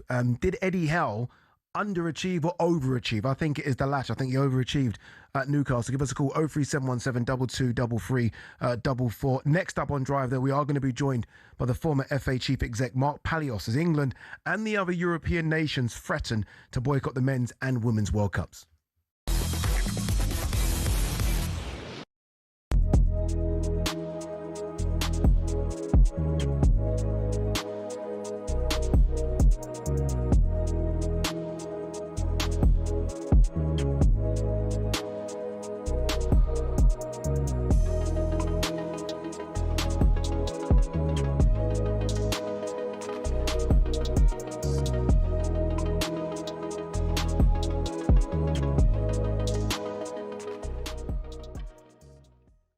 absolutely devastated. Go on. If it was down to me, Eddie Howe would have been the manager for the next 10 years. I think he's been let down by the owners, the board. You've only got to look at the way the club's being run. I mean, how many directors of football, different people coming in, like, above him. His hands are tied. Like, I don't blame him. Like, I respect him for walking. 2 weeks ago, we missed out on a target, and we said about other targets. 2 weeks later, we still haven't signed anybody. We're signing young kids. We're losing our best players. Isaac told the club that he wanted to leave after the cup final. Now, if a player doesn't want to play for you, get rid of him. They had the opportunity to get rid of him. We had a deal agreed, Ekitike to Newcastle, personal terms agreed, medical booked in, fee agreed, and Newcastle hummed and hawed out selling Isaac. As soon as he wanted to know, they should have said, we've got a replacement, sell him, Ekitike signs for Newcastle. They messed about, Liverpool ended up signing Ekitike, and then the new Isaac was going to go as well, so the player would line up to replace him. We lost them both, and then we ended up panicking last couple of days of the window, and we signed two lads that wouldn't get a game from me on a Sunday morning, and that comes from the club, the board. Like, why?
Good afternoon, listen to Drive on talkSPORT. Adi Oladipo, Rory Jennings in partnership with Giacomo, Style and Brands for every single man. Still to come, we are going to be asking how Liverpool fans feel about Jordan Henderson, former captain, joining Chelsea. Rivals of Liverpool, have been rivals for years. But just quickly, Chelsea have made a big signing. They signed France defender Maxime Lacroix from Crystal Palace for 50. Crystal Palace fans must be losing everything. Everyone's going. It's going to be Wharton soon, isn't it? It has to be Wharton soon. In cricket, former New Zealand captain Stephen Fleming has been appointed as England Test coach, with Joe Root returning as captain. All right, let's return to today's huge breaking news that England, as well as other UEFA members, will boycott FIFA competitions if Infantino's plan to sell off stakes in the World Cup goes ahead. For more, we're delighted to have been joined by former chief executive of the FA, Mark Palios. Mark, you know, sometimes when you think, I missed the job, I wouldn't mind going back to the job. Mark, what would you have done if you were in a situation where you were still in the job? I mean, this is the decision, I guess, that the FA wouldn't have taken lightly, but it's a big one. Yeah, no, absolutely. I'm absolutely delighted as well, because at the end of the day, the way FIFA works is that they, first of all, this is a classic. They've knocked this together. And they haven't joined everybody into that. They just knocked it together and then dropped it on people. And then when they drop it on the people, they do what they call pork barrel politics. So they'll give you loads of cash, and I'll come back to that, and they'll say, look, and what that gives, and they also do a second thing, which is to say, yes, they grant the right to hold World Cups and stuff like that. And for that, they get political support and votes. And there's lots of small federations, so the cash has a big part to play in that. Now, where the FA are, because they want to actually be part of running a World Cup, so it's been pretty brave of them to actually nail their colours to the mast of UEFA. But I think on the basis that if UEFA really sort of sticks together in the way that they have done, and their statement it actually surprised me, because I thought they might leave a gap for let's get some more information and things like that. They haven't done that. They've said that's it. So they've stood together, and England and the FA have done that, and I'm really pleased with that. I'm incredibly impressed by our FA, Mark. My question to you is, would you have done the same thing if you were still at the FA? Well, I would assume if we had the backing of UEFA, then yes is the answer. I would have done. On that, Mark, look, you've dealt with FIFA, with Sepp Blatter, and many people pointed the finger at him, especially towards the end of his tenure, like, okay, he's not fit for office, and eventually, obviously, it led to him sort of stepping down and Infantino come in. But this is a whole different level, isn't it? I mean, you surely, even yourself, and obviously you was with the English FA for a long time, you wouldn't have seen anything like this, not to this extent. No, this was a game changer in the sense of the size of the figures. I think, let's just roll it back. I mean, Sepp Blatter came in at a time when football got the benefit.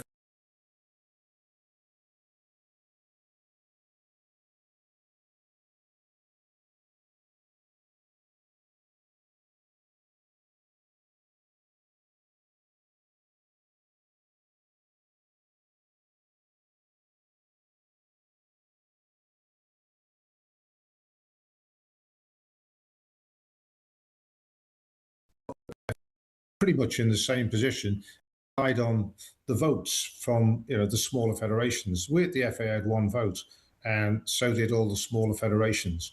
And so as a consequence, we couldn't really influence that much. And Sepp Blatter always did the maths. Infantino's done exactly the same thing here, except the figures are bigger. And the danger is, of course, what happens if you get third parties in putting cash in. They're not motivated in the same way that basically football people are, like you and me. Mark, you mentioned it there. You would have obviously dealt with FIFA when Sepp Blatter was there. He had his...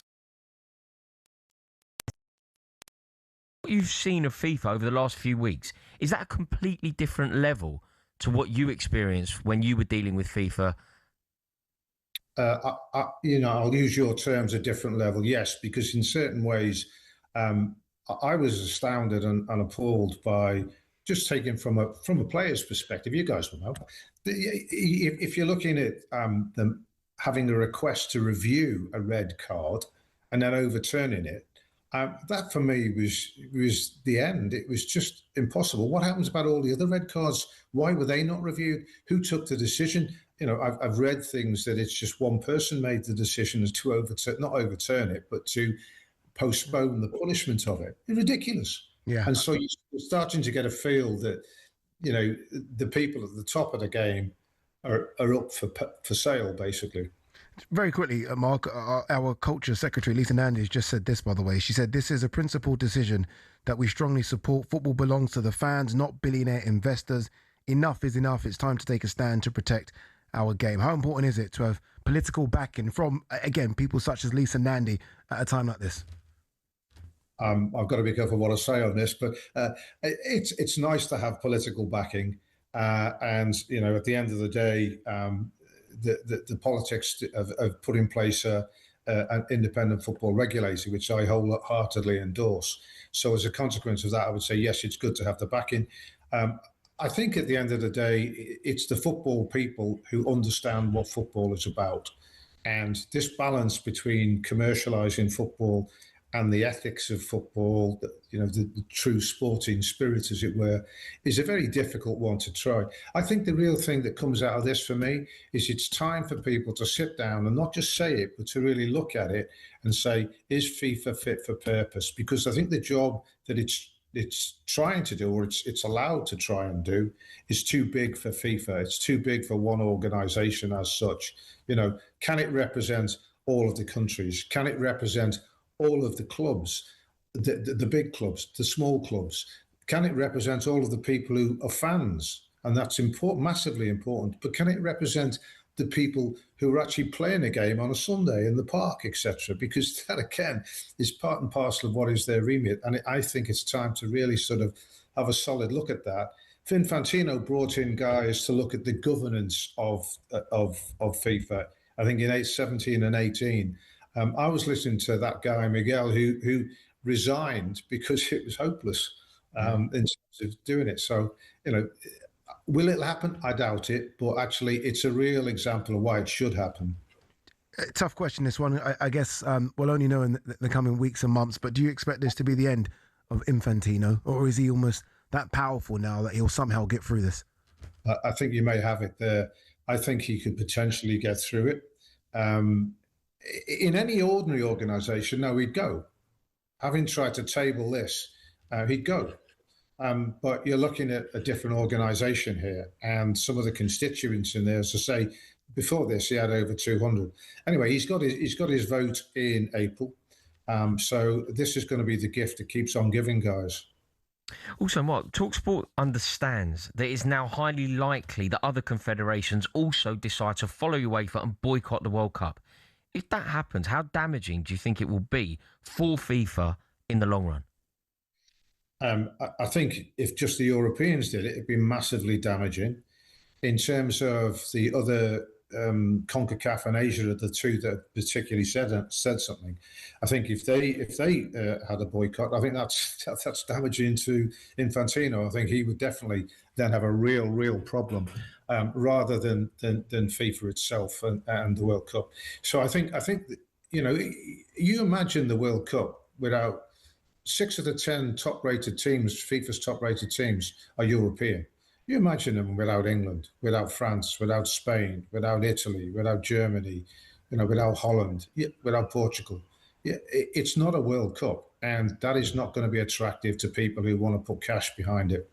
Are you worried, Mark? Final one. This is more coming back to the football on these shores. Are you worried about just the Americanization of the sport, the money that's coming in from venture capitalists that are buying the clubs that were once owned by sort of English businessmen and women who almost were fans of the clubs that they were owning? It's different now, isn't it? That there's so much money swirling around, but it's almost from people that maybe don't care about the sport as much as we do on the ground here.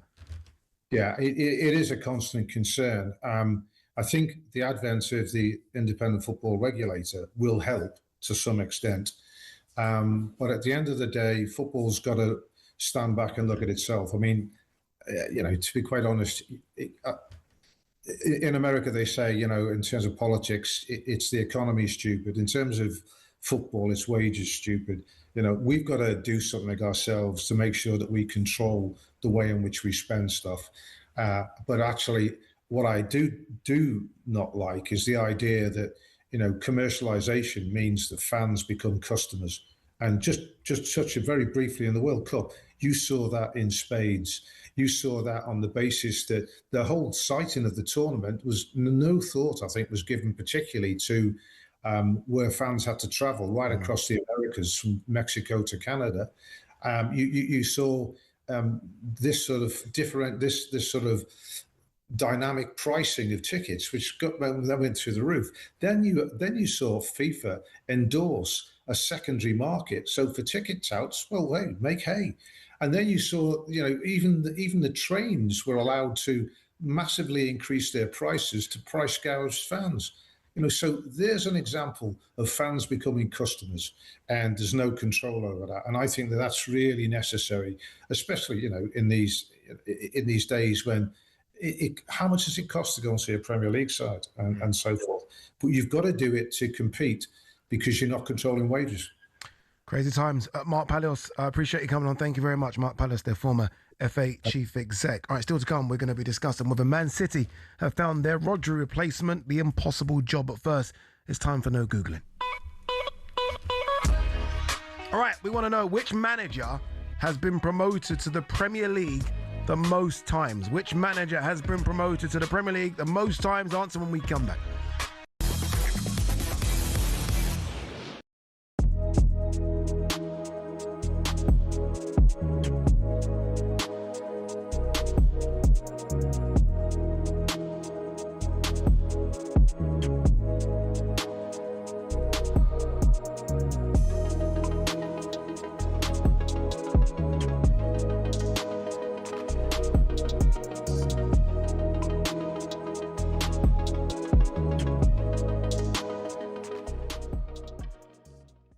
Has gone crazy, but I think that you almost have to just suspend your reality. And not the worst things about this crazy spending. How many in the history of the Premier League have actually landed? No, that's true. One? I would say of the most Van Dijk, one of the most expensive players in the Premier League. Like Romelu Lukaku is on that list twice. Yeah. He failed twice. Paul Pogba is on that list. Yeah. Failed.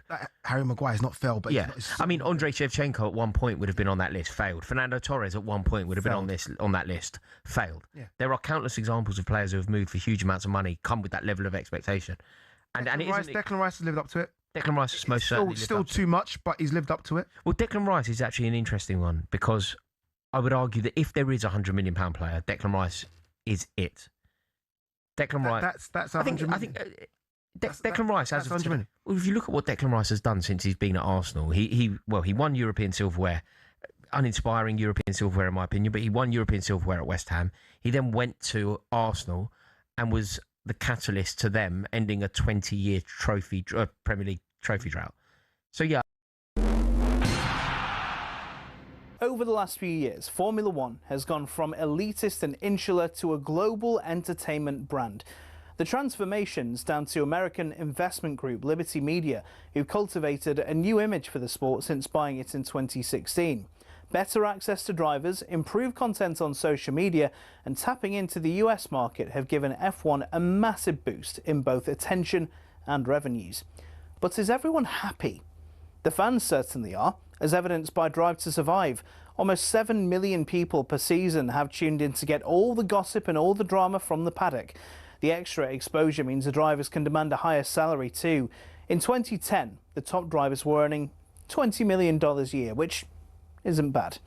But now, the very best earned 3 times that, with Max Verstappen getting a whopping $65 million in 2025. But money doesn't always buy happiness. Some drivers, including Verstappen, don't like the pageantry the changes have brought about. In Las Vegas in 2023, Verstappen said the drivers were made to look like clowns, and the event was 99% performance and 1% race. Some purists who still watch the sport feel the same, and that the spirit of competition has suffered. But Formula One and Liberty Media don't look like slowing down anytime soon. So expect more races, major events and exclusive access in future.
I'm convinced he wants to be a DJ.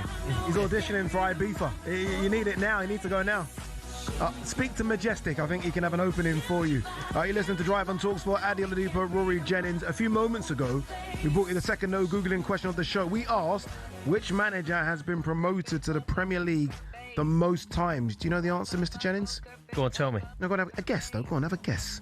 Which manager has been promoted to the Premier League the most times? Go on. Steve Bruce, 4 times.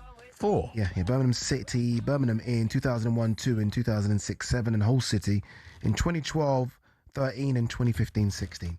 4 times. Still to come, we're going to have some fun with the best of talkSPORT, but now we're taking calls from Newcastle fans on the day that Eddie Howe has left the club after 5 years, 5 successful years in charge. Let's go straight to the phone lines. Well, Rob, Newcastle fan. Rob, you must be severely upset, angry. Obviously, a lot was promised when the new owners took over the club. I think Eddie Howe's overachieved, winning your first major trophy in 70 years. Sad day for Newcastle, I think. Hi, lads. All right, yeah, definitely. Just on your no Googling question there, Steve Bruce, that means he also got relegated the most times as well. Which is, yeah, probably did. Part of why I'm calling as well. I think Newcastle fans, I've seen a lot of people saying that they're happy about Eddie Howe going, but remember 5 years ago, Steve Bruce was our manager and we were going absolutely nowhere. So in the last 5 years, we've been to Wembley twice, won a trophy, been in the Champions League, and my real worry is now, who do we get next? Like, look at Spurs, how many managers have they had where they've been finishing in the table? It's quite scary, actually, who are we actually going to get in next? Rob, it's interesting to hear you talking so glowingly about Eddie Howe. Just when Addy and I were exploring this, I said he's one of Newcastle United's best ever managers, was certainly Premier League era. Would you agree with that? How highly do you rate him?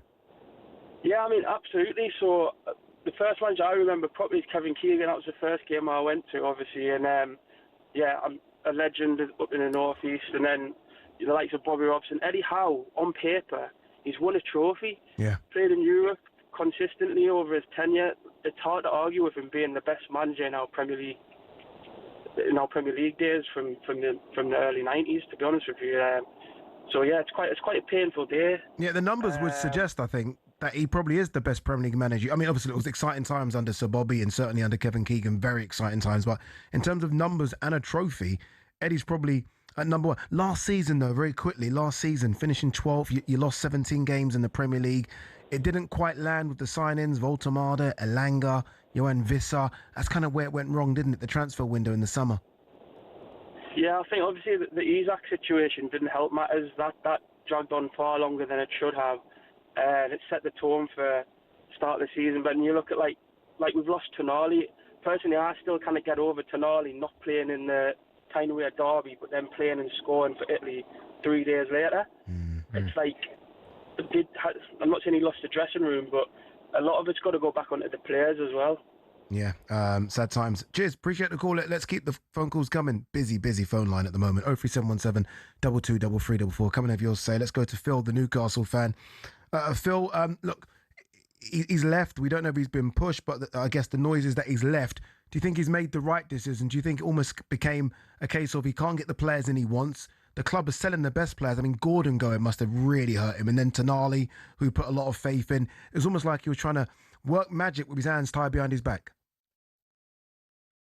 Yeah, hiya lads. I agree. I don't think it's his fault. I think a lot of this blame needs to go down to the Premier League, and the fact that we can't do business the same way other people can. I mean, if you look at Tottenham finishing below one place above the relegation zone 2 years in a row, and then able to spend. They were in the Champions League, though. Well, yeah, but because of the UEFA Cup win. But I just think the big so-called Big Six can spend until they get it right, and it's not fair. Really. I think there is truth in that, Paul. There is a problem. There is a problem with the way that this is designed. It makes life very difficult for Newcastle, and I do understand where you're coming from. But you did spend 200 million quid last year. And every signing that you made has been abject. Voltemade failed. Elanga failed. Wissa failed. Ramsey, average. So, totally agree. But you look at the likes of the people we were trying to bring in, and then Liverpool or Arsenal or whoever just come in and say, we'll have him, but we'll give an extra 100,000 a week. And then you can't do anything. We can't pay them wages, so we're shopping at a different table. So when we got Voltemade, he was looked upon as being one of the most promising prospects in Europe, and probably not an Eddie Howe player. That was probably a fault of Eddie's. I haven't got too many bad things to say about Eddie or the owners. Possibly the owners could have made it done the stadium by now, a bit more commercial revenue. That's something the owners could have done. Eddie potentially making a few dodgy decisions last year, but at the end of the day, 5 years. And, 5 years ago, I was taking my child to football, and there was kids in Liverpool tops, Man City tops. That just didn't happen when I was a kid. Growing up in the Keegan era, it was just black and white everywhere. And then all of a sudden we get the takeover, and you're seeing kids in black and whites again, and it's brilliant. And Eddie's a massive part of that because he's the one who's brought all that sort of enjoyment back. Taking my son to the Paris game was just unbelievable. I remember the Barcelona game when I was a kid. It all felt like we were going somewhere. And we had PSR, which was obviously a problem. And then I think it was a case of, hold on, Newcastle in a few years might be able to do something under PSR, so they changed it to squad ratio, which then kind of kills us, Villa, Everton, because you got to sell your best players. Squad ratio goes down. We haven't got the commercial revenue of the rest of the people. PSR, you could have worked out a way around that in a few years. Squad ratio has just killed us, and it's literally, it's getting to a point now, and I'm sure Villa fans, Everton fans all feel the same. It's just pointless. We've got we're selling with young talent. If you look on paper, we could have had a great team. Elliot Anderson's just went for 100 million. He's from Whitley Bay, where I'm from, and it's like we could have had a young boy playing for England from where I'm from, and it could have been great. But no, we've got to sell. No, Phil, you're right. Honestly, it's very difficult. It's almost impossible, isn't it? Really, to bridge the gap to the traditional big four or big six, if you want. It is. You can hear the dejection in Phil's Nothing you can voice. do. I mean, look at Villa. Look at Villa. There was a time when Villa were knocking on the door, and you felt like, okay, Villa maybe could take that next step, and all of a sudden, I think they have. You've got to sell Tielemans and Morgan Rogers, though. So imagine they kept Tielemans and Morgan Rogers going into this season. You think, okay, Villa could be a problem. All of a sudden, it's like one step forward, two steps back for these teams trying to catch the traditional. But this isn't a modern problem. Like Dwight York left Aston Villa. Aston Villa beat Leeds, didn't they, in the League Cup? And Dwight York then was bought by Manchester United. That was before the era of PSR. This isn't a PSR problem. This is a natural hierarchy of football problem. Yeah, but and how do you break that hierarchy? Well, ask Claudio Ranieri in Leicester City. Yeah, and where are they now? In the Championship. But that's not. That doesn't. In the Championship. Yeah, but apologies. League One doesn't change the point that they still won the league title. It can be done. Yeah, and I appreciate that it's an then anomaly. You have to sell your best I appreciate players. it's an anomaly, but equally, it's a massive anomaly. Manchester United sign players from Aston Villa because there is a hierarchy.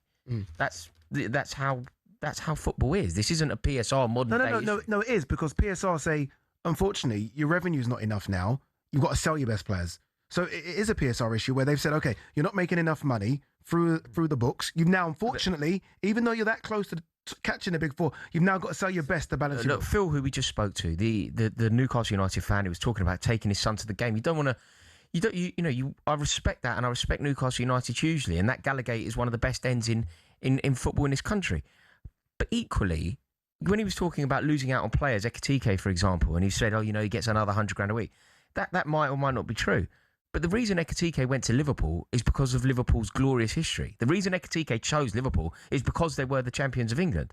I doubt very much that the motivation was money. The motivation is because having your name sung by the Kop is something that footballers dream of. Playing with Virgil van Dijk and Mohamed Salah and playing for a team that's won 20 league titles. Yeah, but that's not this. Okay, you're making an argument. It's a good one. But look at Man City as an example.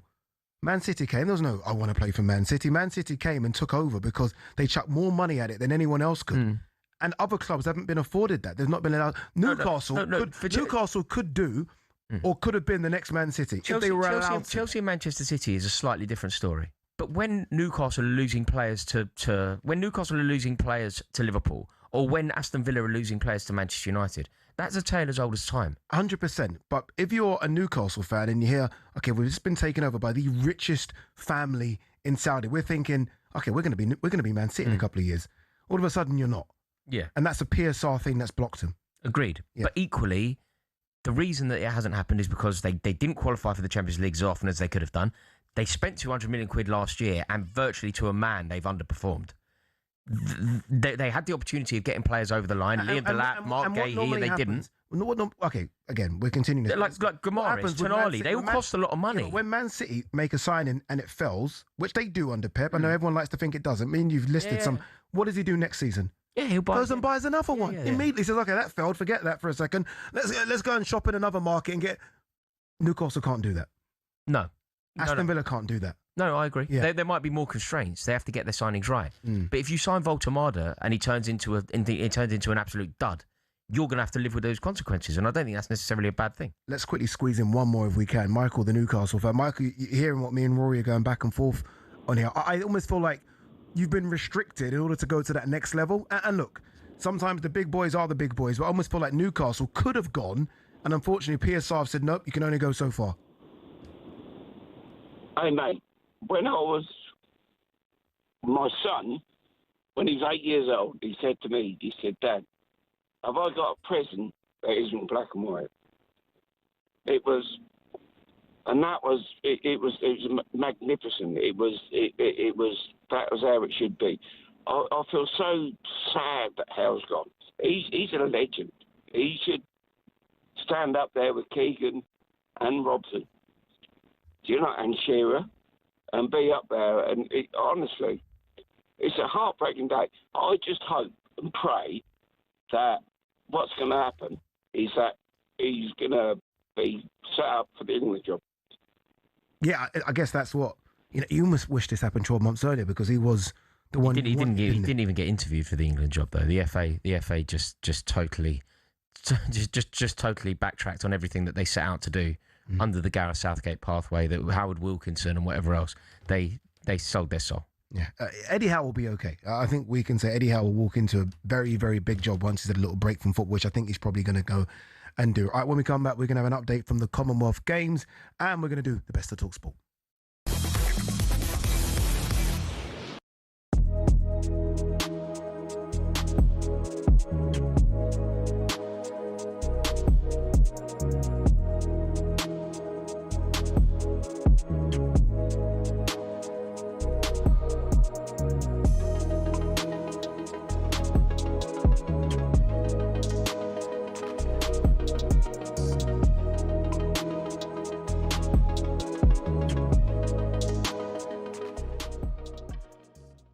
Well, this is probably one that Darryl would be more interested in because it concerns his beloved Liverpool. Don't sign him. Don't sign him. You don't want him? No, not for that kind of money, no. We need a central defender. We need another midfielder. Yes, we need a winger. They spent 100-odd million on him. They're not going to do any more. And we need a right back. I just think, I look at his figures and I look at where he is and whatever else. No, I'm not having it. Not having it. Nope. No. Wow. See, I think he'd be a great addition to the Premier League. But in terms of the figures, obviously PSG were touting over the weekend. They wanted 145 million. I think the opening bid from Liverpool is going to be a lot less than that, maybe nearer the 80 to 100 million pound mark with add-ons. Will that be enough to persuade them to do business? Who knows? But Barker isn't signing a new contract as it stands, so PSG not necessarily in a strong position. Why do you think he'll be a serious asset in the Premier League? Tell me what he can do in the Premier League. I've looked at all his data. I've seen his Champions League data. I've seen in France. Someone even put up a comparison with Cody Gakpo, and I'm not his biggest fan. Gakpo was pretty much ahead of him in a lot of the data. World Cup goals, Champions League goals, and I'm not no comparison, but you've just made a statement there that you want to see him in the Premier League and whatever. Why? I think he's a top player. I think he's been a top player for France. He's part of a PSG team that won the Champions League 2 seasons in a row, and I think we need that bit of stardust in the Premier League. We've lost, obviously, Mo Salah. You'd have been sad to see him go. It doesn't look like Vinicius Junior is going to end up on these shores. Yan Diamonde was wanted by Liverpool at one stage, but he's going to Real Madrid. So I just think it'd be good for the league to sign.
Good afternoon, you listen to Drive on talkSPORT. Oladipo, Rory, Jennings in partnership with Giacomo. Great fresh looks and great brands from Giacomo still to come. I'm going to be asking if Liverpool fans will they boo Jordan Henderson after he's joined Chelsea. But just quickly, Chelsea are set to start their new season without a front of shirt sponsor for the 4th year in a row. And Emily Campbell is a double Commonwealth Games champion after winning the women's 86 kilo final with a new games record. She lifted 163 kilograms in the clean and jerk, the equivalent of 24 stone. Like lifting you. Yeah, and you. 3 of you. Afterwards, she spoke to talkSPORT's John Cushion. You know me, I do like to put on a show, but today was just to come out, execute and leave with the gold medal. And then we sprinkled a little extra on the top as well, so I can't really complain. It's been a great day.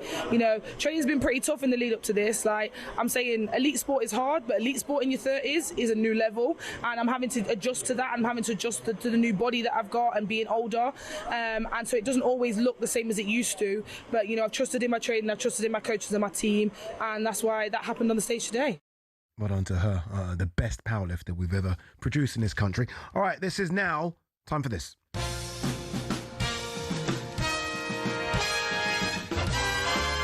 All right, this is the best of talkSPORT and Friends, where we run you through some of the recent highlight moments from across the talkSPORT network and, of course, our sister stations. Let's kick things off with some racing. Today's coverage of Glorious Goodwood came from talkSPORT's usual pairing of Lizzie Kelly and our chief football correspondent, Alex Crook. Lizzie's tip looks to have taken the lead at the moment. The favourite is not finding much off the pace. A day of Scarlet, and coming up on the right-hand side, it's Ryan Moore again, man's best friend. Well, he certainly was today. I thought you did fantastically with the commentary, by the way, but we have to get a ranking from Lizzie Kelly very quickly. How did Crookie get on for you, Lizzie? Yeah, 6. 6 Another again. 6. Yeah. 6 again. What do I need to do to get a 7? I'll tell you who I think will have enjoyed it is Rupert Bell, because his job's safe. Yeah, Rupert, you're safe. You say 6 is high. I think 6 is low. That's, 6 is high. that's terribly snide judging. I thought it was like 4. No. Off the Crookie right-hand did well side. there. That's 10 out of 10 commentary. Okay, cool. Is that what you're giving him? 10 out of 10. 10 out of 10. If you could commentate on anything other than football, what would it be? Boxing. Yeah, you'll be good. He's chinned him. That's all you need to know. Chinned him. That's all you need to know. Knocked him spark out. Yeah, okay, cool, nice. What would you and I be called if we were racehorses? I'd be Pie Oh My. I'm going back to the Sopranos reference. I'm going Pie Oh My. What would you call me? Be kind. Go on, just be honest. What would you call me? You actually used to call me the housewife's favourite. Housewife's favourite. The housewife's favourite, The housewife's favourite. That could well be Addy Oladipo. There you go. A reminder, from 1 p.m. tomorrow, Racing Live is going to bring you every race from the final day at Goodwood over on talkSPORT 2, not to mention a bonus preview show between 10 and 11 a.m. Now, on to the man that Crookie filled in for, Mr. Rupert Bell. Rumour has it that he pulled out of today's show because he's had enough of Andy Goldstein on The Breakfast Show. To see Bo Echo. Bo Echo? Oh, well, here we go. Already, straight away. What? I haven't done anything. Oh, well, someone has. Go on. Anyway, Bo Echo. Bo Echo. I'm trying to... Oh, they're very clever. I noticed you're not naming him. We know the name of the horse by now. Well, people might have just turned on, Rupert. It's Bo, and then basically it comes back at you every so often. Double bow. Double bow. Anyway, whatever it is, Andy, it's maybe it is a echo, echo, echo. Bo Echo. One more time, Ed. Bo Echo. Bo Echo. That's superb. He was getting well done. That is absolutely That is superb. fantastic. Is there anything that massively annoys you? Yeah, Andy Goldstein's hair. It's fun. Yeah, the hair, you know what it is? It's the hair paste thing he's trying to sell. You're not a Because fan? he starts with you thinking he's serious, and then all of a sudden he brings out the paste and starts to sell it. Not a fan of it at all. No? Not a fan of it, no. Who's the most childish person you know? You by far. Never. You by far. I'd say you and Who's maturity? O'Hara has to be. O'Hara. I'd say you're probably number one spot. Right, pick 3 people at talkSPORT for the ultimate night out. Easy work. Who are your 3? Only 3. Carlton Cole. You think Carlton Cole's good on a night out? I've been having a night out. He's very good. Yeah? Okay. Benty. Darren Bent. Benty. Rory Jennings. I was about to say I'm wounded. No, I don't know. I'm actually wounded regardless. I'm actually wounded. I'm sitting here next to you. You couldn't actually think of a third person. Yeah. Outrageous from you. Now, Andy Goldstein does return to The Breakfast Show at 6 a.m. tomorrow morning. He'll have the former Southampton striker, Charlie Austin, alongside him. Certainly will. Let's finish with a bit of fun from last night's sports bar. Here's the former Welsh striker, Dean Saunders, trying to name Princess Jasmine in a late-night quiz. In Aladdin, what is the name of the princess? Aladdin? Oh, that's so annoying. I used to watch it all the time as a kid. Princess Graham. What? He's right. He's absolutely... What? Is it? Yeah. No. Her name's not Graham. No, it's not Princess Graham. Who said he's right? I was like, he's done me there. Like, I was like, what? He's done me. He just said it in my ear. Princess Graham. Princess Graham. Come on, mate. You know when sometimes they say things in your ear, you know they just stick. Yeah, look at him laughing his head off. Brilliant. Dino should never know the answer to that. I don't expect him to. No, of course he should. Well, I don't know. Would you have known the answer to that? Honestly, Disney princesses? Yeah. Mate, I could list them. All right, what's your favourite Disney princess? Aurora. Moana. Is this true? Is this true? Aurora, Cinderella. Yeah, you're good at this. Yeah, of course. I've got two little girls. Two little kids, you know what I mean? Yeah. Yeah, no, I could list Ariel. Ariel. I could keep going. Oh, easy work for you. All right, what's the best kids movie of all time? Go on, Mr. Oliver Twist. The proper Oliver Twist. Yeah. You know with Mark Lester as Oliver.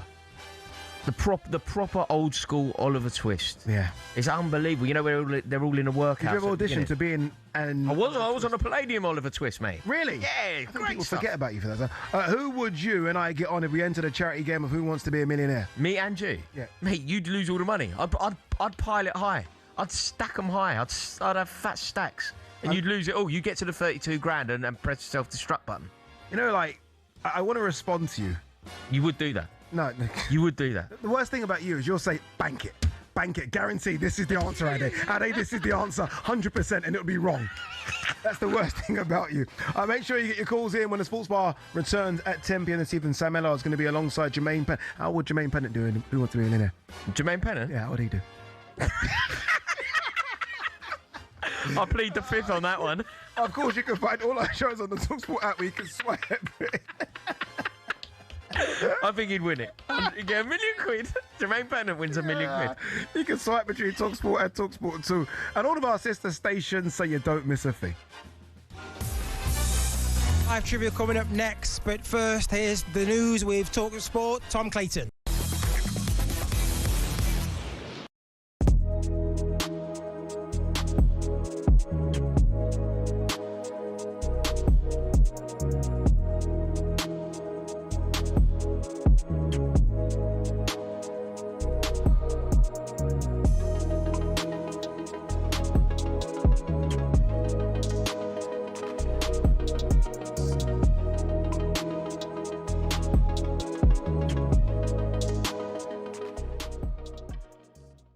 Eddie Howe, we understand, is to leave his position as Newcastle manager after 5 years in charge at St James's Park.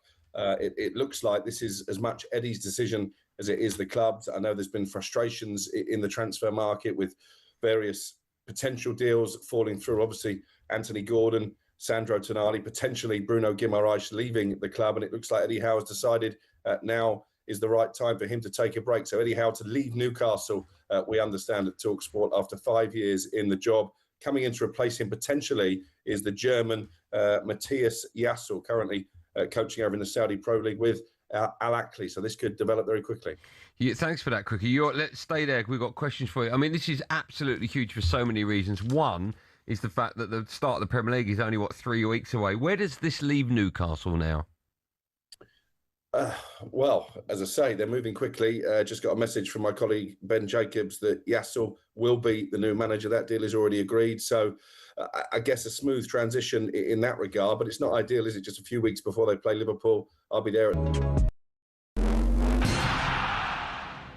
Aguero, Solskjaer, Deeney, Watkins. Sure, you know all about those last-minute goals, but have you heard the one about the on-loan goalkeeper who saved his temporary employers from disappearing out the Football League and into almost certain financial oblivion?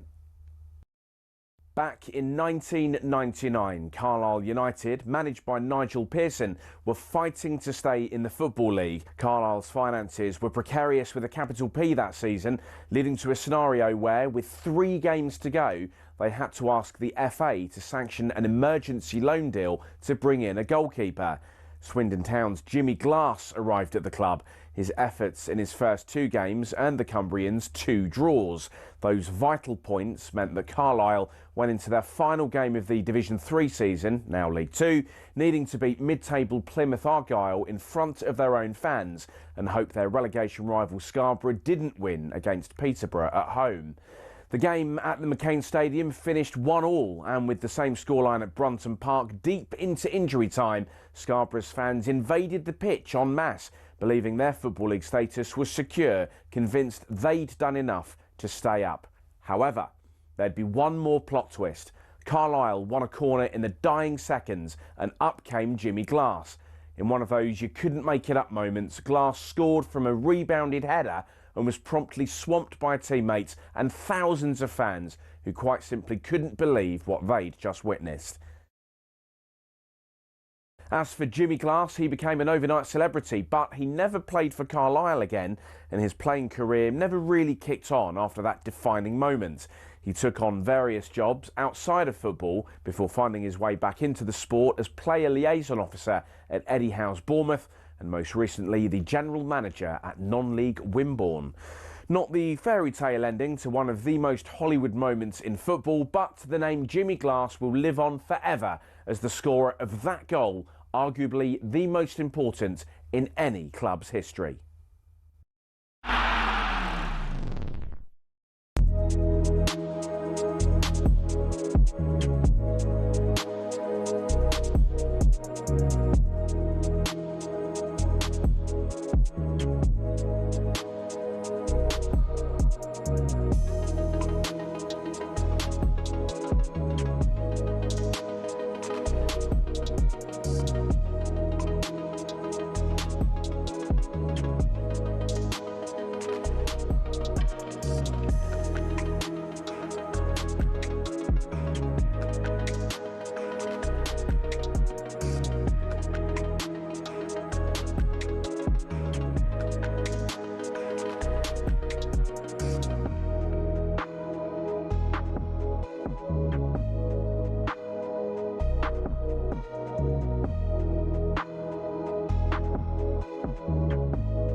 Wait, if you're watching this on YouTube, Rory's just taken the chair handle off. Oh, power.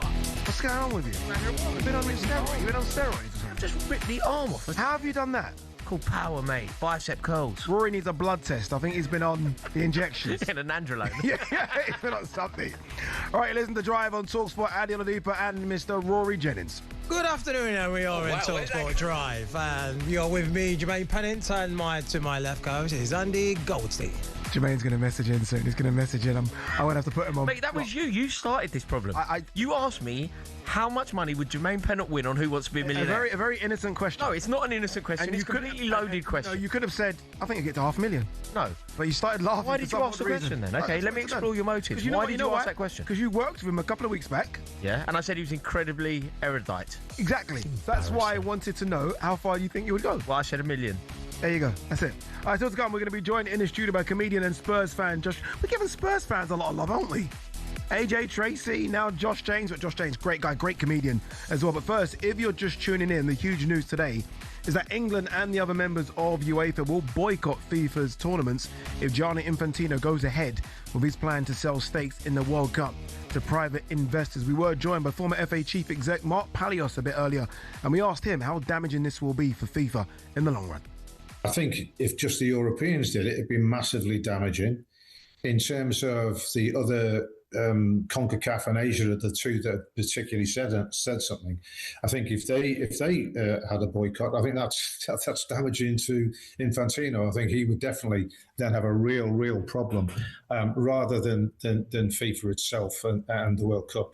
So I think that, you imagine the World Cup without 6 of the 10 top-rated teams, FIFA's top-rated teams, are European. You imagine them without England, without France, without Spain, without Italy, without Germany, without Holland, without Portugal. It's not a World Cup, and that is not going to be attractive to people who want to put cash behind it. We spoke about this at length, but I just sort of saw a picture there of Infantino with Joshua Kushner and Donald Trump. He must feel like he's got so much power and ego and pride to keep pushing ahead with this. You almost feel like this isn't going to be the full stop that we all think it will be. I can't see it being a full stop. Okay, you know what? I'm not going to stop. You guys have, made up your mind. I just don't see how that plays out. No, I think you're completely right. Earlier on, we labelled him a megalomaniac. it's very unlikely that if you are the megalomaniac and we are accurate in our appraisal, that he's now going to take a moment and go, do you know what? On reflection, I got that wrong. No. He will press ahead with it. I imagine that he will now be exploring his own organisation massively. Because somehow this is leaked. And thank God it has. He'll be making private phone calls to find out who really is saying no and who's just saying no for the sake of he will be talking. No or saying yes. Someone at the moment is listening to Infantino ranting about Martin Ziegler. But from our perspective, Martin Ziegler is the saviour. Yeah. This is Pulitzer-worthy. This is unbelievable. I genuinely mean that. No, this is in the spirit of journalism. But Nobel Peace Prize. Addy, Nobel Peace Prize what is goes to Martin Ziegler. I'm being genuine. Like, when you think about what journalism is, when you think about the point of journalism, what Martin Ziegler has done here, unearthing this story. Remember, if Ziegler didn't have this capacity for truth, if he didn't have the I don't know if it's a source, I don't know how he's done it, but if he didn't have the access and then the guts and the wherewithal to write the story, this is still a secret. This is still being plotted. He's only telling you a greedy man's showing that he's greedy. But he's found out the story. The story isn't meant to break yet. What he's done is I give you. Yeah. He's totally rocked Infantino's methods. Infantino would have had a plan, a plot, in order to get this out there. Martin Ziegler has saved football. Oh, that's the line right there. Martin Ziegler has saved football. All right, Liverpool fans, let's do a bit of a pivot here. Are you going to boo this man? Rolls it back to Henderson! What a start for Liverpool! A goal up in 3 minutes, and it's the skipper, Jordan Henderson. Chelsea are also exploring a deal for Jordan Henderson. And you would see Henderson there, and he was very much driving it. And you would see the coaches look at Henderson and go, right, now we step it up. Pulling it back, Henderson makes it 3. Game, set, match, Liverpool. It's a bit of a surprise one, isn't it? But Jordan Henderson has terminated his Brentford contract. Had to be a free transfer to Chelsea. That's going to happen very, very soon, we're led to believe. Of course, he spent 12 years at Liverpool between 2011 and 2023. Liverpool signing him from Sunderland. He went on to captain the side to win in the Premier League and the Champions League. Since then, he spent fell time in Saudi Arabia, and it didn't go very well at Ajax either.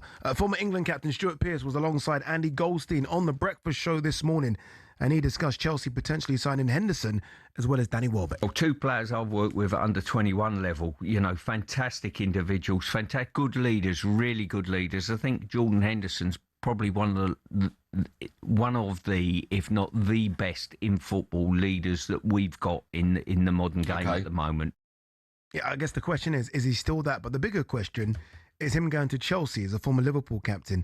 Now, I don't think the Chelsea and Liverpool rivalry is what it once was, but there was a time when it was a fierce rivalry. For about 5 years, when you think of those Benitez, Mourinho, it was amazing. It was amazing. Right? Yeah. Benitez, Mourinho, and then it was Lampard, Gerrard, Alonso, it was Carragher, Neville. Carragher, Terry. It was fantastic. It's not that anymore. No, sadly not. It was actually one of the best rivalries. It was massively in my match-going time when I was going sort of home and away and abroad with Chelsea. The Liverpool rivalry was unreal. It probably started with the Jesper Gronkiar goal that took Chelsea into the Champions League ahead of Liverpool. We had a playoff, which was on the final day of the season, and Chelsea ultimately won that game. I think Desai scored and Gronkiar scored. Chelsea went into the Champions League. That was probably the beginning of the antipathy, and then it was amazing. Like Mourinho landed on these shores a couple of weeks later. I think Benitez landed on these shores. We were going for it. It was constant. We were playing each other in the Champions League. Felt like we were playing each other every week. Yeah, we played each other a ridiculous amount of times. But Benitez and Mourinho, there was certainly no love lost there. You think about Lampard and Xabi Alonso, there was no love lost there.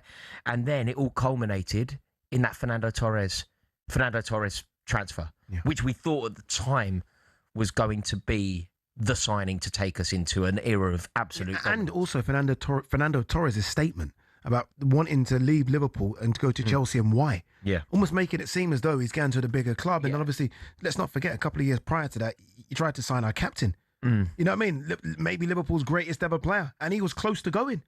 Yeah, absolutely. The Gerrard saga would have added a layer. It was an unbelievable rivalry because it was cultural. If you think about I'm being very stereotypical here, but if you think about the way that a season ticket holder in the Matthew Harding Lower will view the world compared to the way that a season ticket holder in the Kop will view the world, it's not always the same thing. So it was a cultural rivalry. You had the John Arne Riise own goal. You had the Ghost goal. It was It was just an unbelievable rivalry, and it was amazing, and it was pure, and it was full of all of the things that you want from football. Okay, that being said, and fantastically said as well, Liverpool's former captain, and not captain of 20 years ago. This is recent times. Liverpool's, you could argue, and I know you argued this with Andy Goldstein, Liverpool's best ever Premier League captain, which is saying something, right? When you think of Steven Gerrard, going to play for that Chelsea, is that a problem now? Listen, I think a scout will have to tell me whether I'm right or wrong on this, but I don't think so. If you think about the way that Liverpool fans feel about Rafael Benitez went to Chelsea. He actually did quite well at Chelsea. He's very unpopular, and Rafael Benitez, they like to call us plastic, that sort of thing. And you're like, it was actually the very antipathy, the very opposite of plastic. The antipathy that we showed towards Rafael Benitez before he was the Chelsea manager, we continued when he was the Chelsea manager. We were booing him at Chelsea. We were booing him when he was at Liverpool. He won silverware with us. He got us to third in the league. He won European silverware, a great night in Amsterdam. But we still hate him. It was an amazing. What if this was the other way around? I don't think. What if it was a Chelsea captain of over a decade going to play for Liverpool? No, I don't. Do you know there are certain times, and this is sadly true, because Chelsea. I don't think Liverpool look at Chelsea as a rival anymore. We don't really look at them as a rival. During this period, it was amazing because we were winning league titles. They weren't. They were winning a European Cup that we felt we deserved. We were knocking each other out of Europe. We played at Old Trafford in the FA Cup semi-final. They beat us. We had this back and forth, and we were both capable of going for the jugular against one another. And it made it one of the most spiteful but brilliant rivalries I can remember. The reason it was good is because we were both good, both capable, both in pain because of each other. That isn't really the case anymore. Yeah. Like you know what it reminds me of a little bit? I love Joe Cole. Joe Cole's actually one of my favourite ever Chelsea players. And I think he's actually chronically underrated when you talk about Premier League greats. I think he was an amazing footballer. But when Joe Cole went to Liverpool, we weren't bothered. Right. This is a little bit. I doubt, and again, I will hold my hands up. If a Liverpool fan phones up and tells me I'm getting this wrong, obviously I will hold my hands up. They know far more about their club than I ever could. But I just don't think that they can view Jordan Henderson going to Chelsea as a betrayal. Do you think Torres going to Chelsea was a betrayal? Yeah, 100%. Do you think it helps, though, because he's gone to another couple of clubs before Chelsea? Like, if it was Jordan Henderson leaving Liverpool, like a Torres, like Joe Cole did, but to go directly I think when it's Chelsea. direct, when it's direct, in the way, like Gus Poyet was loved at Chelsea, and he's now seen as persona non grata. Gus Poyet is seen as a Judas at Chelsea, and forever will be seen as a Judas at Chelsea, because of the way that he went to Tottenham. Ida Johnson went to Tottenham, or Carlo Cudicini went to Tottenham, and it was different. It isn't as simple as if you played for that club, you're now. But he was the captain. You know what I mean? It wasn't a bit part player. It wasn't a cult hero. He was the captain. But he's also going there he's not going there in his pomp. Yeah, I think if you're a Liverpool fan, this is a really easy one. Like, I remember Jordan Henderson scored a great goal, actually, in front of my seat. In front of Matthew Harding. That's not the player that we're getting. We're getting a player who we're signing. I don't think any Liverpool fan is going to begrudge him this move. I don't know, but I really doubt it. Okay, you said, let's hear from the Scousers. Let's do this. Let's take the calls. Liverpool fans, will you boo Jordan Henderson? Are you upset about Jordan Henderson making the move? Should he have made the move? Again, you're talking Liverpool's, again, arguably greatest Premier League captain going to what once was Liverpool's fiercest rivals, Chelsea. 03717 223344. Come and have your say.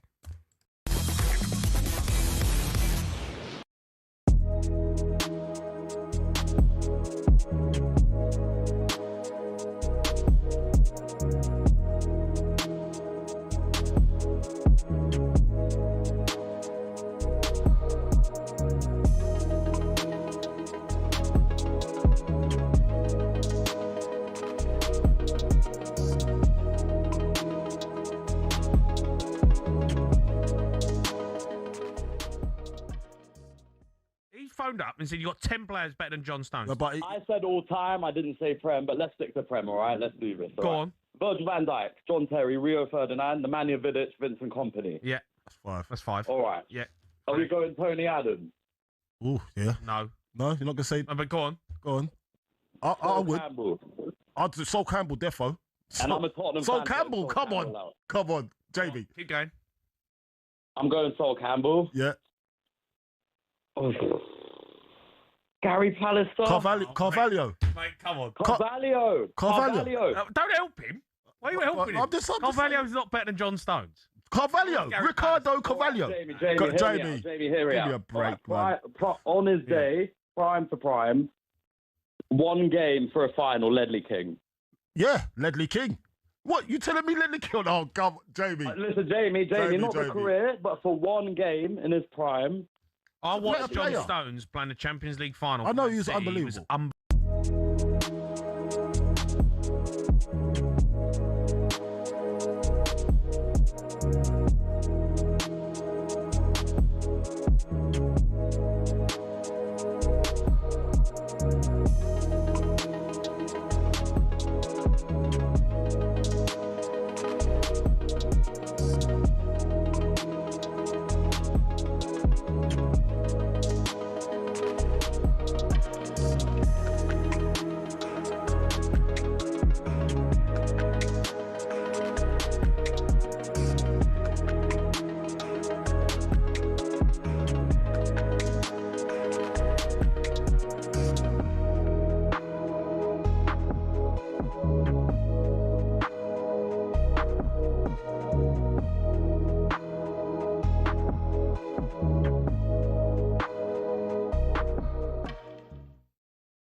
Okay. All right. Normally we kind of run out the tunes after 6 o'clock. Interesting. He's showing off, isn't he, Jack? Interesting. Jack is. He's thinking. You called him a DJ earlier and you suggested there might be a career in it and it's gone to his head. Look. Jack, just to be clear, I was lying about that. There's no DJ career. You're with us forever, Jack. You're stuck with us, sir. Listen to Drive on talkSPORT. Andy Oladipo, Rory Jennings in partnership with Giacomo Style and Brands for every single man. Still to come. We are going to be joined in the studio by comedian and Spurs fan Josh James. Interesting to hear from Josh. Just Spurs fans are getting a bit too excited about the upcoming season. This is a terrible admission, but do you know what? I think, and I hope I'm wrong, and I often am, but I think they've got a point. You know what the best bit of what you just said there? You're often wrong. I really hope I am, but I think De Zerbi's serious. A point in what? What do you mean? What? I think Tottenham fans should be very enthused with what's happening at Tottenham at the moment. I think De Zerbi is a serious manager, a serious appointment. I think that in the transfer market, I feel like they've got everything right. You look at the players, they need more, they need a goal scorer. There's obviously tweaks to be made, but I'm quite annoyed and impressed by what they've been up to. Yeah, annoyed and impressed, yeah. Very quickly, FIFA's plan to sell off stakes in the World Cup to private investors is open to legal challenges, according to sports law experts. Arsenal have moved closer to agreeing a deal for Newcastle United's Bruno Guimaraes, worth in the region of 80 million, include Arsenal. Frightening right now. Like, scaring me, Arsenal. Honestly, scaring me. Yeah, again, they're serious. Like, frightening. Like, just their depth off the bench is frightening, I think. I think everyone's in trouble. All right, we're taking your calls. Liverpool fans, will you boo former captain, legend of the club, Jordan Henderson, for joining Chelsea? 03717 223344. The move hasn't yet been completed, but I think everything points to him joining the West London club. All right, let's go to David, Liverpool fan. David, former captain of the club, legend, captained the club for so many years, over a decade. I mean, should this be allowed? Are you going to boo him? No. Jordan Henderson can't do any wrong in my eyes, to be honest. Great servant to the club, great captain. I grew up and liked the Gerrard era as well. I think he's the best captain in Gerrard. Yeah, David, can I just to get your... Are you capable of a boo? For example, if Trent Alexander-Arnold came back, would you boo him? Yeah. Okay. So you are a booer, but just not towards Jordan Henderson. No. There's certain players that can move on. You know what I mean? There's certain players that... And Jordan Henderson hasn't done any wrong, really. You know, he's gone to a different club in the Premier League. I can see him getting booed. I can see certain fans booing him, but for me... Would you have had a problem if, when he left the club, which still surprises me that he did, but I understand the reasons for it, right? Although it didn't work out for him. Would you have had a problem if he went directly from Liverpool to Chelsea? Or is it okay because he's gone to a couple of clubs first? I don't know. I'm a massive fan of Jordan, and so no matter what he does, so it's hard for me to say I would. Probably still wouldn't. I wouldn't like it to be. I wouldn't like if he went direct. I don't think anyone would like it. But he's a few years older now. He's I don't know. Is it going to be nice to see him play against us if he plays? No, but I think he's done too much for us and being it. You know when you think captain. Of what Liverpool lack at the moment, like Robbo's gone, Salah's gone, Yeah. so a lot of experience, a lot of sort of just noise around the club. How far away would it have been? Is it unreasonable to think that Liverpool should have maybe had a look at him, even if it's just to be in the dressing room? Obviously, not to come back and play as many games, although who knows, right? He could get a run out. Why not Liverpool? I don't know. I don't think it'd be right to come back. Oh, 1 second, sorry. 1 second. No rush, mate. No rush. You take your time. It's only national radio, Dave. I mean, Hello, sorry about that. Hello. Is he still there? Go on, very quickly. Go on. Yes, sorry about that. Yeah, no, I don't think it would have been right for him to come back and get him tarnished. Put any bad sort of spell on what he's done previously. But I don't know. I think we've had our fill with the boom with sense, haven't we? You know what I mean? Yeah. I think he's done the worst that anyone can do. But Jordan Henderson, if the Liverpool fans boo him, then you can't have that really. He was a massive captain for us. So anything he does can't do wrong in my eyes. So certainly is. Appreciate the call, David. Thank you very much. Let's quickly continue these calls. Let's go to Jordan, Liverpool fan. Jordan, how are you feeling about it? Jordan Henderson going to Chelsea. You can't boo him. You definitely can't boo him. Jordan, do you mind me asking, how old are you? 28. 28. The reason I asked that is that, do you obviously you would remember, but when it was an intense rivalry between Chelsea and Liverpool, so that period between like 01-02 up until like 2011, like that intense period, do you remember that period vividly? Obviously, vividly, absolutely not. I mean, I kind of became a football fan late in my life. I started watching it kind of, funny enough, after the Torres transfer to Chelsea. But for me, I think that Hendo is the best captain I've seen for Liverpool. Yeah, he is fantastic. I think Liverpool fans are almost in unison on this, aren't they? Yeah, I don't think there is. When you think about everything that Jordan Henderson did for Liverpool, and when you think about the stage of his career now, and then you think about who Chelsea are today, there is absolutely no reason. And look, I could be quite a bitter football fan. I'm partial to a boo myself, so I think I can empathise with reason to do it. But this would be like Jordan Henderson playing for Chelsea at this stage of his career is like when Ida Johnson went to Tottenham. It didn't really matter. Yeah. Like Joe Cole went to Liverpool. It didn't matter. It's just another player that's played for both clubs. It's Budavine Zenden. It's Victor Moses. It doesn't matter. It'd be interesting to hear from Chelsea fans on this and whether or not Chelsea fans would have a problem with it and whether Chelsea fans even want him at the club in terms of what can he offer to Chelsea. But let's go back to the phone lines. Carl, Liverpool fan. Carl, so far no boos for Jordan Henderson. Again, I think an incredible captain and leader for the club. And rightly so, no boos. Where do you sit on this? I'm totally the same. I just don't think fans should boo players. Full stop anyway. I just don't like that aspect of any football game anyway. But it's not. I guess the Henderson to Chelsea now again. Yeah, it's different if he was going maybe straight from Liverpool to Chelsea. Could maybe understand it slightly, but it's not like it's similar with the Torres move. Raul Morales did the same, but we've had players from Chelsea come to Liverpool as well. Like Joe Cole has done it. Glenn Johnson's played for Chelsea to go to Liverpool. It's vice versa, and it happens now with a lot of clubs. I feel. I think Man United and Arsenal did a few business. A good couple of years ago with Sanchez and Mkhitaryan. Granted, it didn't work out for both players really, but and I think like Robin van Persie is the same. It's just yes, granted that's obviously a little bit different maybe, but you can't boo John Henderson. What he's done for Liverpool as a whole is it's astronomical. He had to grind and work his way into the first team after essentially he was being frozen out at the start of his Liverpool career. And just look at what he went on to achieve for the club. So to think that some fans could potentially boo him, I don't think it's not right. I don't think it's right at all. Yeah, no, completely agree with you. Honestly, completely agree with you. I think he's done far too much for the club. It's almost a surprise. This must be a surprise for him. Yeah, of course. No disrespect to Jordan Henderson, he must have got the phone call and thought, who's interested? Yeah. Chelsea. There is no reason for, in my opinion, no reason for a Liverpool fan to be too angry. Like, when Trent Alexander-Arnold did what he did, I called him Trent Iscariot. I said Liverpool fans were right to be furious. I said Liverpool fans were right to boo. I think they were. I still believe that. I think that Trent Alexander-Arnold was going to be Liverpool captain. He spoke about just being a local lad from Liverpool, spoke about his dream of being a one-club man, and ultimately he turned his back on his club when his club were champions. So I can understand why you would boo. And at Chelsea, I often boo players. I've booed loads of players. Like, and we'll do so from this point. I know some people like to rise above it, but I'm beneath that. You know?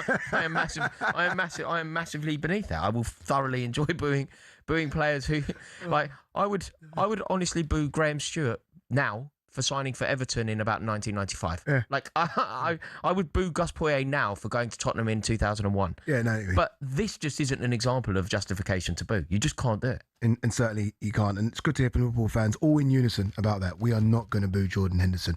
All right, still to come, we are going to be joined in the studio by comedian and Spurs fan Josh James. But first, it's time for No Googling. Right. This is it. Can I be honest with you? Yeah. This ain't it for you. This is it. This ain't it. This ain't it. Trust me. All right, we want to know which club have had the most yellow cards in Premier League history. Oh, for crying out loud. Well, you said this is it. Which club have had the most yellow cards in Premier League history? When we come back, I'm going to give you 3 chances. Okay. That's when we come back.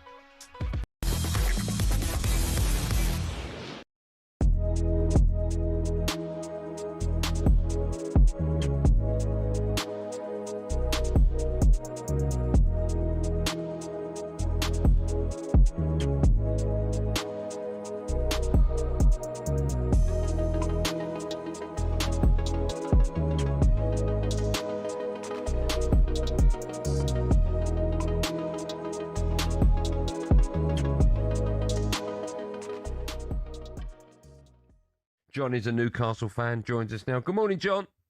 Good morning. How are you? I'm good, very well. How are you? I'm very well, thank you. Very well. John, hold on. John, are you John, the Jack Charlton's son, John? Yes, I am, yes. Oh, John, what a pleasure to have you on the show. Thanks so much for that. Thanks very much. Are you good? Are you well? I'm very well, very well. Good. Can't complain at all. It's quite ironic that you phoned up. You know what the date is today, right? July the 30th? Yes, I do. 60 years ago today, your dad won the World Cup with England.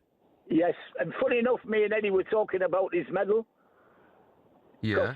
I think there's only him and my Uncle Bobby who have kept their medals. Everybody else doesn't have them anymore. Where's your dad's medal? I've got it. Have you? Mm. Oh, my Yeah, I do. goodness. Well, there's a bit of a problem with it, actually. When I say I've got it, it was left to me in my dad's will. Yeah. But the taxman wants £200,000 off me in inheritance tax. Oh, you're not going to sell it, are you? No, I've had to give it back. I've given it back to my mother. Over the last few years, Formula One has gone from elitist and insular to a global entertainment brand. The transformation's down to American investment group Liberty Media, who cultivated a new image for the sport since buying it in 2016. Better access to drivers, improved content on social media, and tapping into the US market have given F1 a massive boost in both attention and revenues. But is everyone happy? The fans certainly are, as evidenced by Drive to Survive. Almost 7 million people per season have tuned in to get all the gossip and all the drama from the paddock. The extra exposure means the drivers can demand a higher salary too. In 2010, the top drivers were earning $20 million a year, which isn't bad. But now, the very best earn 3 times that, with Max Verstappen getting a whopping $65 million in 2025. But money doesn't always buy happiness. Some drivers, including Verstappen, don't like the pageantry the changes have brought about. In Las Vegas in 2023, Verstappen said the drivers were made to look like clowns, and the event was 99% performance and 1% race. Some purists who still watch the sport feel the same, and that the spirit of competition has suffered. But Formula One and Liberty Media don't look like slowing down anytime soon. So expect more races, major events and exclusive access in future.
man after my heart. I mean, it's the type of, why are we only doing this at 6:30?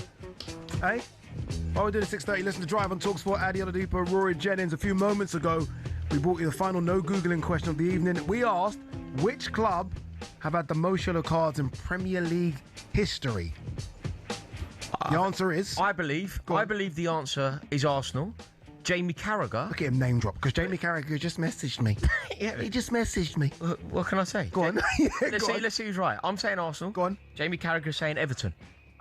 Are either of us right? Josh James in the studio. I'm going to give you Josh a go as well. Go on, Josh. I'll let you, mate. Go on. Everton, yeah. Everton sounds like you copied Arsenal rather than me. Everton. The answer...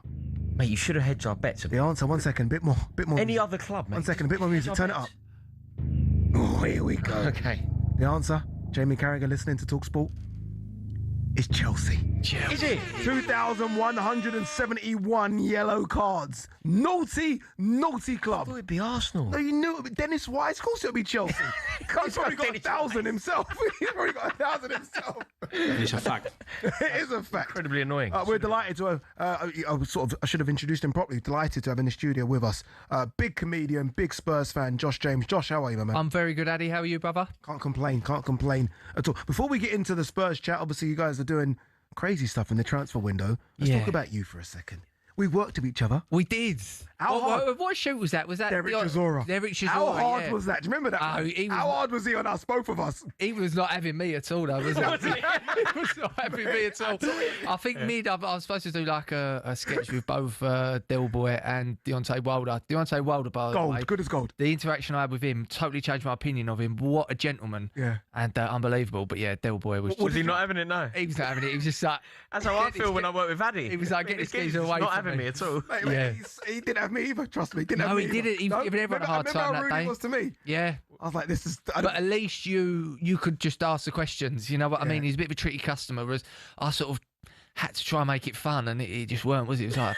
It was so bad. I was watching it thinking, Josh is going to have to do gold here. Yeah. Because Del Boy was not interested. It weren't. It was more like Copper, though, wasn't it? Unfortunately. No, all right, tell us about your comedy special. You're doing so much in the comedy world at the moment. What's the latest coming up? Yeah, so I've got my YouTube comedy special out called Doing All Right. I went on tour, basically, for the last couple of years. Done some big shows, done like Hackney Empire, Sold Out, and went all around the country doing it. And I filmed it basically like my hometown place, my hometown gig, Queen's Theatre in Hornchurch. Yeah. And it's filmed. It's up now on YouTube. It's my take on British culture, sort of trying to do well for yourself and sort of being from where I'm from, really. You've done really well on it. I mean, in the last couple of years, it must have blown up for you because you're splintering off and doing so many other bits. Obviously, I don't know how you worked with Rory, but I know. That was the pinnacle, by the way. That was the pinnacle. That was a low point. Working with the gobby little fella for talkSPORT. That was a highlight for me. That could be my Twitter bio. Yeah, mate, was I as tricky as Derek Chisora? I've got to say, mate, don't judge a book by its cover. Because you see Rory Jennings pop up and you think, oh, what's he talking about now? And before you meet him, you go, that geezer really winds me up. And then you meet him and he's the loveliest little fella. He's the loveliest little bloke. There's only like, 5'3" of him. But he's sweet. Well, thanks for coming on, Josh. It's great I'm a big fan of your podcast. Always great to talk to you. I hope Tottenham go down. All right, let's move on to Tottenham. The last couple of years have been difficult. Yeah. Although, you've got a trophy in the cabinet, which I guess softens the blow a little bit. But new manager at the helm, and De Zerbi came in the back end of last season, kept you up. Yeah. And now you spent a lot of money. We have. A lot of money, which I think brings a lot of pressure. It does. Or it could bring a lot more trophies. Who knows? Yeah. So listen, I'm a very pessimistic Spurs fan. We've not got, the European football this year to worry about. So you'd like to think we'll have a good go at it. Honestly, over the last couple of years, Spurs have been that bad. I wouldn't even like to say we're going to finish here, there and wherever. I think anything's got to be an improvement on last season. And he's brought in some decent players, Tonali, Fernandes, they're good players. And there's some good players already there, just for whatever reason their heads were gone. They weren't playing for the manager. And I'm hopeful for next season. And I think it could, I don't know, potentially end up finishing 16th. Who knows? We can only dream, can't we? One place up. Yeah. Me and Rory were kind of not debating about De Zerbi because ultimately he's a good manager. Yeah, he's a good manager, but where he does go wrong for me is that it almost just goes boom. Yeah. And he either loses it with the fans, with the players, or the owners. It can be very, very good for a short period. Yeah, volatile. Very volatile. Is that the fee? You've had a few volatile managers over the years. When you think of Mourinho, Conte, Ange, I mean, maybe that's just the thing. Yeah, one thing I'd say about likes of Ange and Conte is they didn't really have the backing what De Zerbi's had, which makes me think that, the board have been scared over what's happened over the last couple of years. Because it's not just last season, it obviously went down to the last game, but yeah, the last couple of seasons we deserve to get relegated. Do you know what I mean? And I think that even for our board, who don't seem the brightest in the world, even for them, they're like, right, maybe we actually need to listen to the manager now. So yeah, he kept us up. I think De Zerbi's got everyone on his side. He's saying they're doing all the right things, but only time will tell when the season starts, isn't it? I think we all make these predictions before the first game's kicked off. None of us really know. No, that's true, but it does feel like they are moving in the right direction, Tottenham. Like, when you think about the signings, bringing in Tonali, it's a masterstroke. But I also think, like, Andy Robertson landing in that dressing room to set the standards. Everything that we've been talking about, Addy, about what Jordan Henderson would bring to Chelsea. Yeah. About why Danny Welbeck is a good signing for Chelsea. That's what Andy Robertson is going to do for that Tottenham dressing room. There is a lack of standards. There has been a lack of professionalism. That won't happen on Andy Robertson's watch. I really do think they're getting it right. Yeah, absolutely. And I think Maddison being out last season was a big thing. He's a leader in the Spurs team, Oh, don't get him started on Maddison. I'm not saying nothing. Yeah, I'm saying nothing. It's his arch nemesis, isn't it? I'm saying nothing, but I'd call it an oxymoron if you're saying leadership and James Maddison. There you go. Where can you point to a time where it did go wrong? Like when seeing Spurs 17th and 17th just blows my mind. Spurs in a relegation battle blows my mind because Spurs over the last decade or so have been knocking on the Champions League door, got in the Champions League. You think of that Son and Kane relationship before that, Kane and Dele Alli. Where did it go wrong? Do you know what? For me, and this is why I lost a lot of not love. I'll always love Tottenham, but a lot of I'll never be a deluded fan and this and that really. I remember when we had that Pochettino team, and our 1-11 was phenomenal. And if they was all fit, I fancied us beating anyone, to be honest. There was not a game that I thought, well, we can beat these, That was a time then for the board at the time to really invest. It was like, we need 2 or 3 more players here and we could potentially be the team, but that just never come. And then when Pochettino left, I always thought that they was a bit desperate appointments, really, like Mourinho, Conte, never really fitted what... Is that the stadium issue? I remember Arsenal as well. As soon as they moved to the Emirates, they still had their players, but they couldn't really go big in the market because the stadium took all the money. No, I don't think it's a stadium, to be honest. I think it was, those 11 players can only do so much, innit? You need a squad to win on multiple fronts. They didn't sign anyone, did they? Do you remember they got to a Champions League final, got beat, but then they had a transfer window following that Champions League final where they made no sign. No, so it was we got to the Champions League final. I think it was the summer before that we didn't buy any players. Signings. Yeah. No. Like that's just a distinct lack of ambition. Because of the money spent on the stadium? I think it's. I imagine that contributed to it, but to make no signings as a Premier League team. But the price of the players then, it wasn't it is now. Yeah, true. Yeah. And I remember thinking, I'm sure. I mean, maybe the club, but an injection from the people that own the club, just taking a bit of a punt, really, because you take that punt and you can surely earn loads more money, but they don't. They didn't see it like that, and I feel like it's been a bit of a roller coaster since then. It's been some good signings. I've got him in front of me now. Tonali's going to be good. Mateus Fernandes, everyone wanted him. Man United wanted him. A lot of teams wanted him. We've got him. Van Hecker as well. No striker there though. No, but we missed. I'm looking down. Well, you think so, but who are they? You got to say who are the strikers available. Who is that number 9? It doesn't mean. No. So you must think it could be a season where it's Solanke through the middle. And I don't want to be disrespectful to Solanke because he had a good season at Bournemouth, but since he's been to you boys, he just hasn't landed. Do you know what? A lot of people say negative things about Solanke. I think it's always going to be hard for him when he comes in after Harry Kane, really, as our, sort of striker. And you compare everyone to Harry Kane. You're never going to have another Harry Kane. And like everyone says, what other strikers are out there? Yeah, it's tough. Really, there's no obvious choice. So, I'd like to see. Listen, I think we probably do need more goals than what Solanke can give us. But I don't. I think we need to back him a little bit. Is Kulusevski fit yet?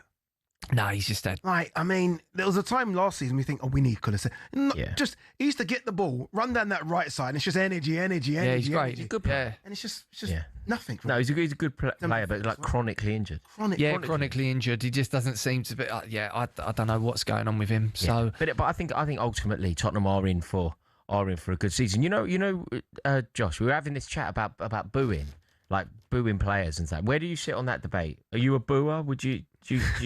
Depends what. If you were playing Rory, then 100%. You know, if I went to watch Soccer Aid and Rory Jennings was playing like right back, you're getting it 100%. Yeah, that's fair enough. Thanks for coming in, Josh.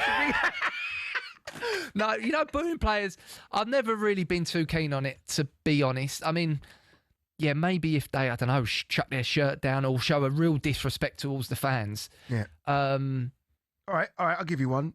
Kane comes back, joins Arsenal. Or no, 1 second, or joins Chelsea. Yeah. If you're not a booer now, you certainly will be. Yeah. Look at him. He's thinking, the palms got sweaty. Yeah. He could get it, 100%. I'll tell you what, I'm saying now, maybe don't boo. I'm a hypocrite. Sol Campbell went to Arsenal. You booed. I booed him. Yeah. I see him walking down the street the other day. I booed him at my car. You know what I mean? I'm never not. I saw Sol Campbell at a funeral, actually. Oh, don't you? I did. Yeah, I know. Do you know what? Any other scenario other than a funeral, I think I would have said something, but I was just like, not today. Yeah, today you can have a pass. Yeah, exactly. The fact you're even thinking about like funeral, I don't know. Yeah. Like it should be a note. Like it should be. Yeah. I debated it. I flipped a coin, and I was like, all right, you get away with it today, Sol. All right, Josh. Just before you go, obviously, again, you mentioned earlier you got a tour coming up. Dates. Tickets out. So the tour finished in April. Yep. It's the comedy special, which is out and recorded now. It's on YouTube. If you type in "Doing All Right," Josh James on YouTube, you see it. I've also got a podcast that's out every week called That Josh James Show as well. You know, this is going to sound a bit silly here, but I'm just going to ask you the question. Yeah. You know, when you get massive musical bands go on tour, and they have people open for them. I mean, in an ideal world, if you could open for someone, like biggest dream, open for a comedian, who would it be? Well, actually, that probably dream become reality, really. I opened for Mo Gilligan on his last tour. I was his tour support, and I used to go watch Mo, and I used to think, that'd be amazing to open for him one day, but those things sort of don't really happen to me. Yeah. And, it did, and played the Hammersmith Apollo multiple times, and, listen, I've achieved that dream, so... I don't need any more. Would you go abroad and do it? I always feel like I was just recently in America, went to a comedy show, and the American audience, in terms of laughter, I would love to go to America. Yeah, my comedy is very English. Yeah, so I'm actually planning. Which could be good though. I'm planning to go out to America towards the end of this year, but it'd be interesting to see how I get on. I mean, in terms of American comedians, what you said there. I mean, for me, the greatest is Dave Chappelle. Yeah, Dave, he listens, by the way. Does he really? He does. Who's his sport? Don't know. I don't think he calls it soccer, so we don't count him. Yeah, he strikes me as a Man United fan, Dave Chappelle. You know what I mean? Gives that vibe. Maybe Man City. Yeah, Man City. New money. Maybe Chelsea. New money. Josh, top man. Appreciate you coming. Cheers, boys. Thanks for having me. I really appreciate it. Great stuff. Well done. All right, when we come back, a Commonwealth Games update and the part you've all been waiting for, the end of show quiz.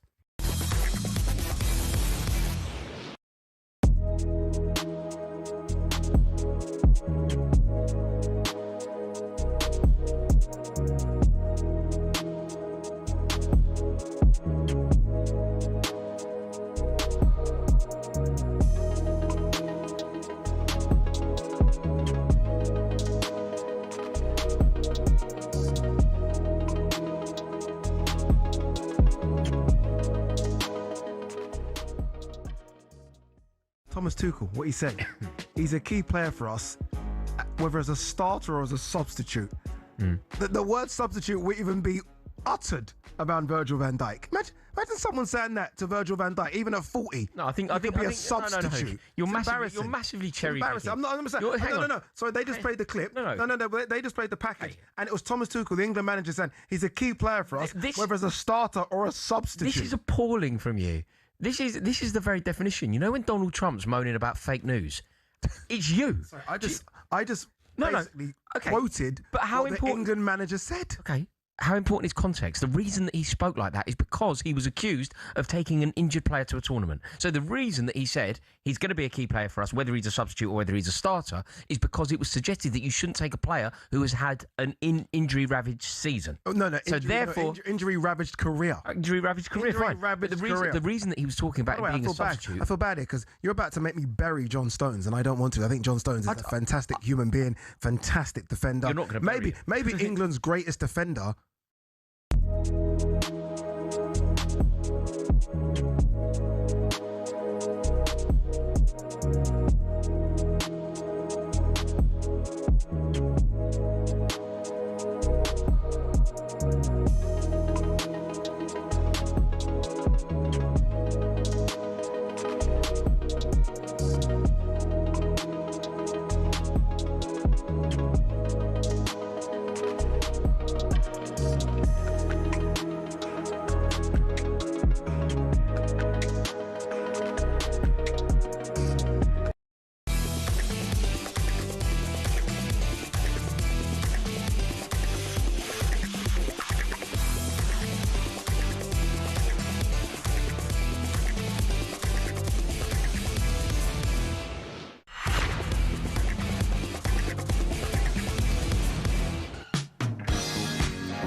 Steady, we've got calm down. No, we're not on the same team anymore. Commonwealth Games update first, and then we get into it. You're listening to Drive on talkSPORT. Adi Oladipo, Mr. Right, Rory Jennings, in partnership with Giacomo. Get fresh looks and great brands from Giacomo. Follow us from 7 o'clock. Flex, host of Transfer Insiders. This evening he has rapper Spurs fan and our good mate AJ Tracy alongside him. But now we can get an update from the Commonwealth Games. Watching for talkSPORT is John Cushion.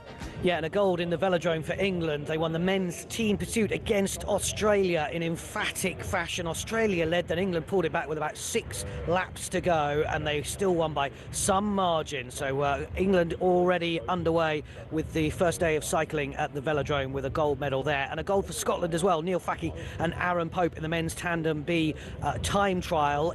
Neil Fackey, he's come out of retirement for this. He becomes Team Scotland's most successful athlete in Commonwealth Games history. Congratulations to him. Now, I caught up with Emily Campbell earlier, the Team England weightlifter. She's a double Commonwealth champion now. She lifted weights never seen before in the Games, broke her own Commonwealth record, and just was so impressive with her red hair as well. And a major controversy in the athletics at these Games. Scotland Mel Woods and England's Ellis Cottas has been told they will line up again tomorrow morning in the T54 wheelchair 1500 metre final. Judges decided after an appeal following an early crash in the race at this time yesterday that it needs to happen all over again. They'll be back tomorrow morning.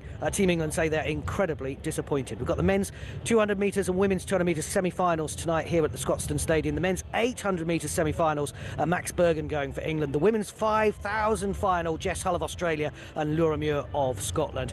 And then the big one in the netball, Jamaica and Wales is just getting underway, but obviously I'm talking England, South Africa at 9 o'clock. This is the Commonwealth Games and it's live on talkSPORT 2 from 7. John, very quickly, yes. I said I was going to ask you a bit more about this Mel Woods and Ellis Cottas situation. I mean, I can't think of anything like this happening before. Nope. Surely England and Scotland would have lodged an appeal immediately after they found out about this.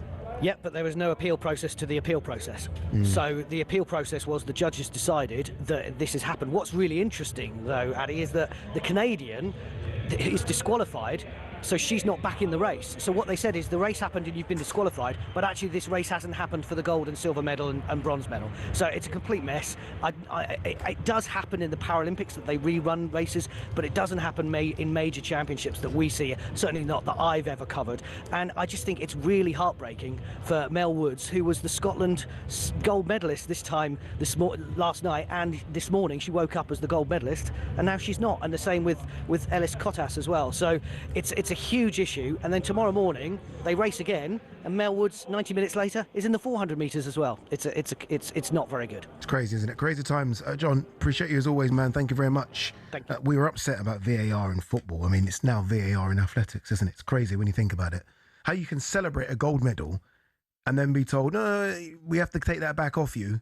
We have to run it again. It's ludicrous. But from now on, for the rest of the show, you are no longer my teammate and friend. You're my enemy. You know what I don't like about this, and we're gonna get into it. Billy Wiz has entered the building. You raise me Yes, here he is. The governor. The capo di tutti capo. I'm a bit nervous about this one. I'm a bit nervous because I do believe this might be a musical one. Mate. And it's not my strong suit. It's not what, musicals? Not my strong suit. No, music. What, songs. like Chicago? No, certainly. Well, I'm you would gonna even smash you at that. You didn't even win at that. See, you know what the problem with you is? The arrogance. So there'll be everyone's driving now. So go on, Addy, smash him to bits. Go on, Addy. They know you're not the man for the job. I don't know if I can. I'll try my hardest, people. Okay, I have to win this. Billy Wiz. Evening, lads. How are we? Yeah, I'm great. You know what's funny about this, yeah? Every time we see Billy now, before we even say hello, it's all right, quiz is going to be good today. Yeah. I can't wait. I haven't spoken to you about anything other than quizzes for yeah, I know. It's crazy. I know. This is I feel like a full-time quizzer, like Frosty Knickers. Right down. I feel like a full-time quizzer. Yeah, me and Frosty Knickers. All right, here we go. Come on, Adam. It is a bit of music. Oh, see, this is so unfair because that's his speciality. It's not musicals, that would be but even music's his thing. He listens to me, like literally go in a car and he's bouncing to me. His daughter could probably beat me at this quiz. Right, okay. This is a drive time staple. Guess the intro. Okay. You've got 4 or 5 songs each, however much time we've got. You'll hear the first note or half a second or second of a song. Okay. One each will go between you, and you just have to tell me the song and artist for 1 point. If you don't get it, it does hand over. Okay, so, double points. Yeah, double points on a offer. lot of points to be had. Right, let's smash up Oladipo. Addy, Rory went first yesterday, so Addy, you can go first. Thank you. Let's go. Would you like your first song? Let's go. Here we go.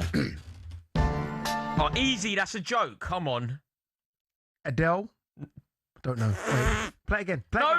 You only get it once, and your first answer is binding. He said Adele. 1 second. Who are you? The quizmaster? Yes, I am the first quizmaster. answer is binding. Let me just think a second. No, but I've given it away by laughing. Can I hit it one more time?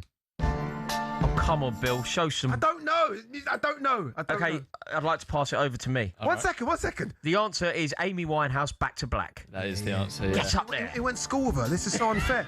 He went to school with Amy Winehouse. I forgot that. This is so unfair.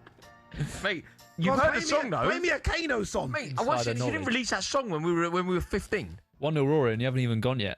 You ready, Rory? I'm going to get battered here. Here we go, Rory. This is talkSPORT. We should be sport. It should be a sports quiz. Yeah. Oh no. It's called Body Groove. The song is called Body Groove, and it is by the Architects. Yes. Yes. It is. Okay. Yeah, mate, that's garage. Yeah, we have a problem here. No, I wouldn't have got that. The Architects Body. And drinking The Architects Body Groove. There we go. I wasn't googling who sung the song. I was partying. Mate, Google went Was you allowed? Was you allowed out? What was you doing? Just at home? Out. Was you even in the clubs? All right, It's go on. 2-0 Rory after 1 each. Hey, I'm coasting here. Addy, you need this.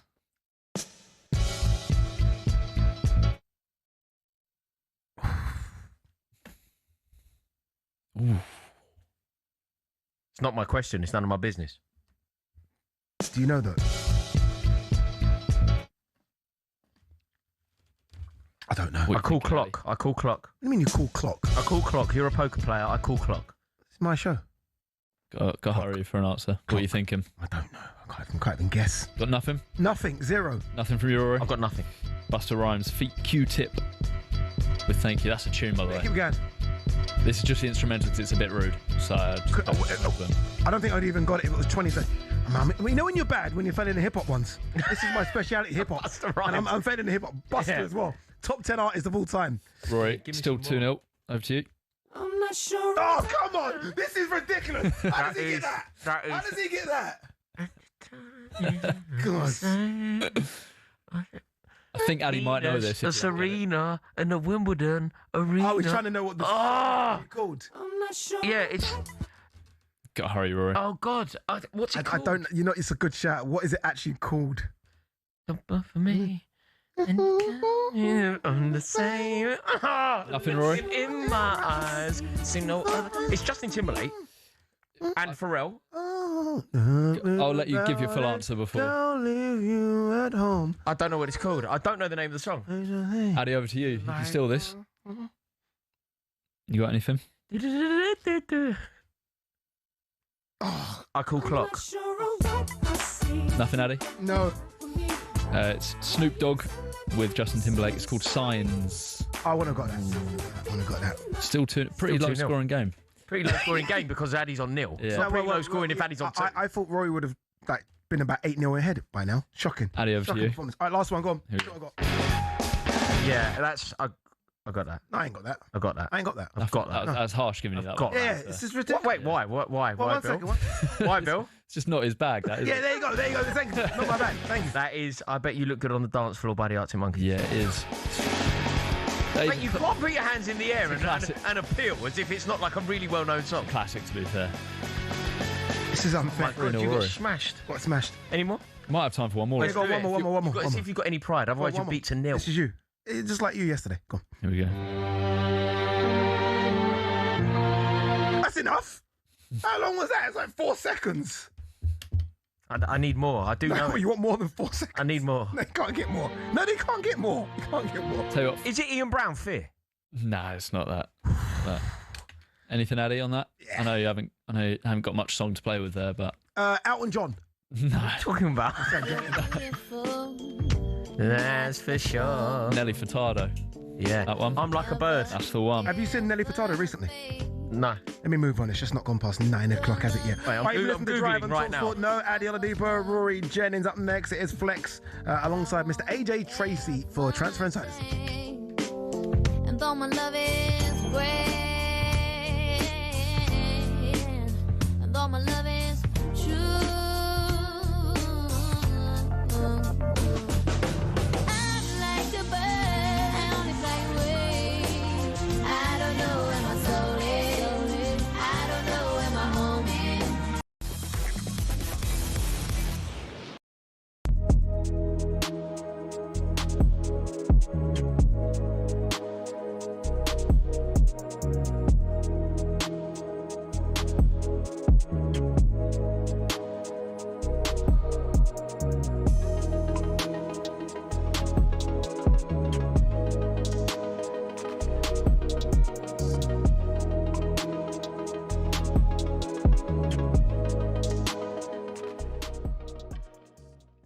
King Edward I, long live the King, gave us the best day that every fan, I'm sure they'll ever remember as a black and white supporter. But he should have gone after Fulham at the last game of the season.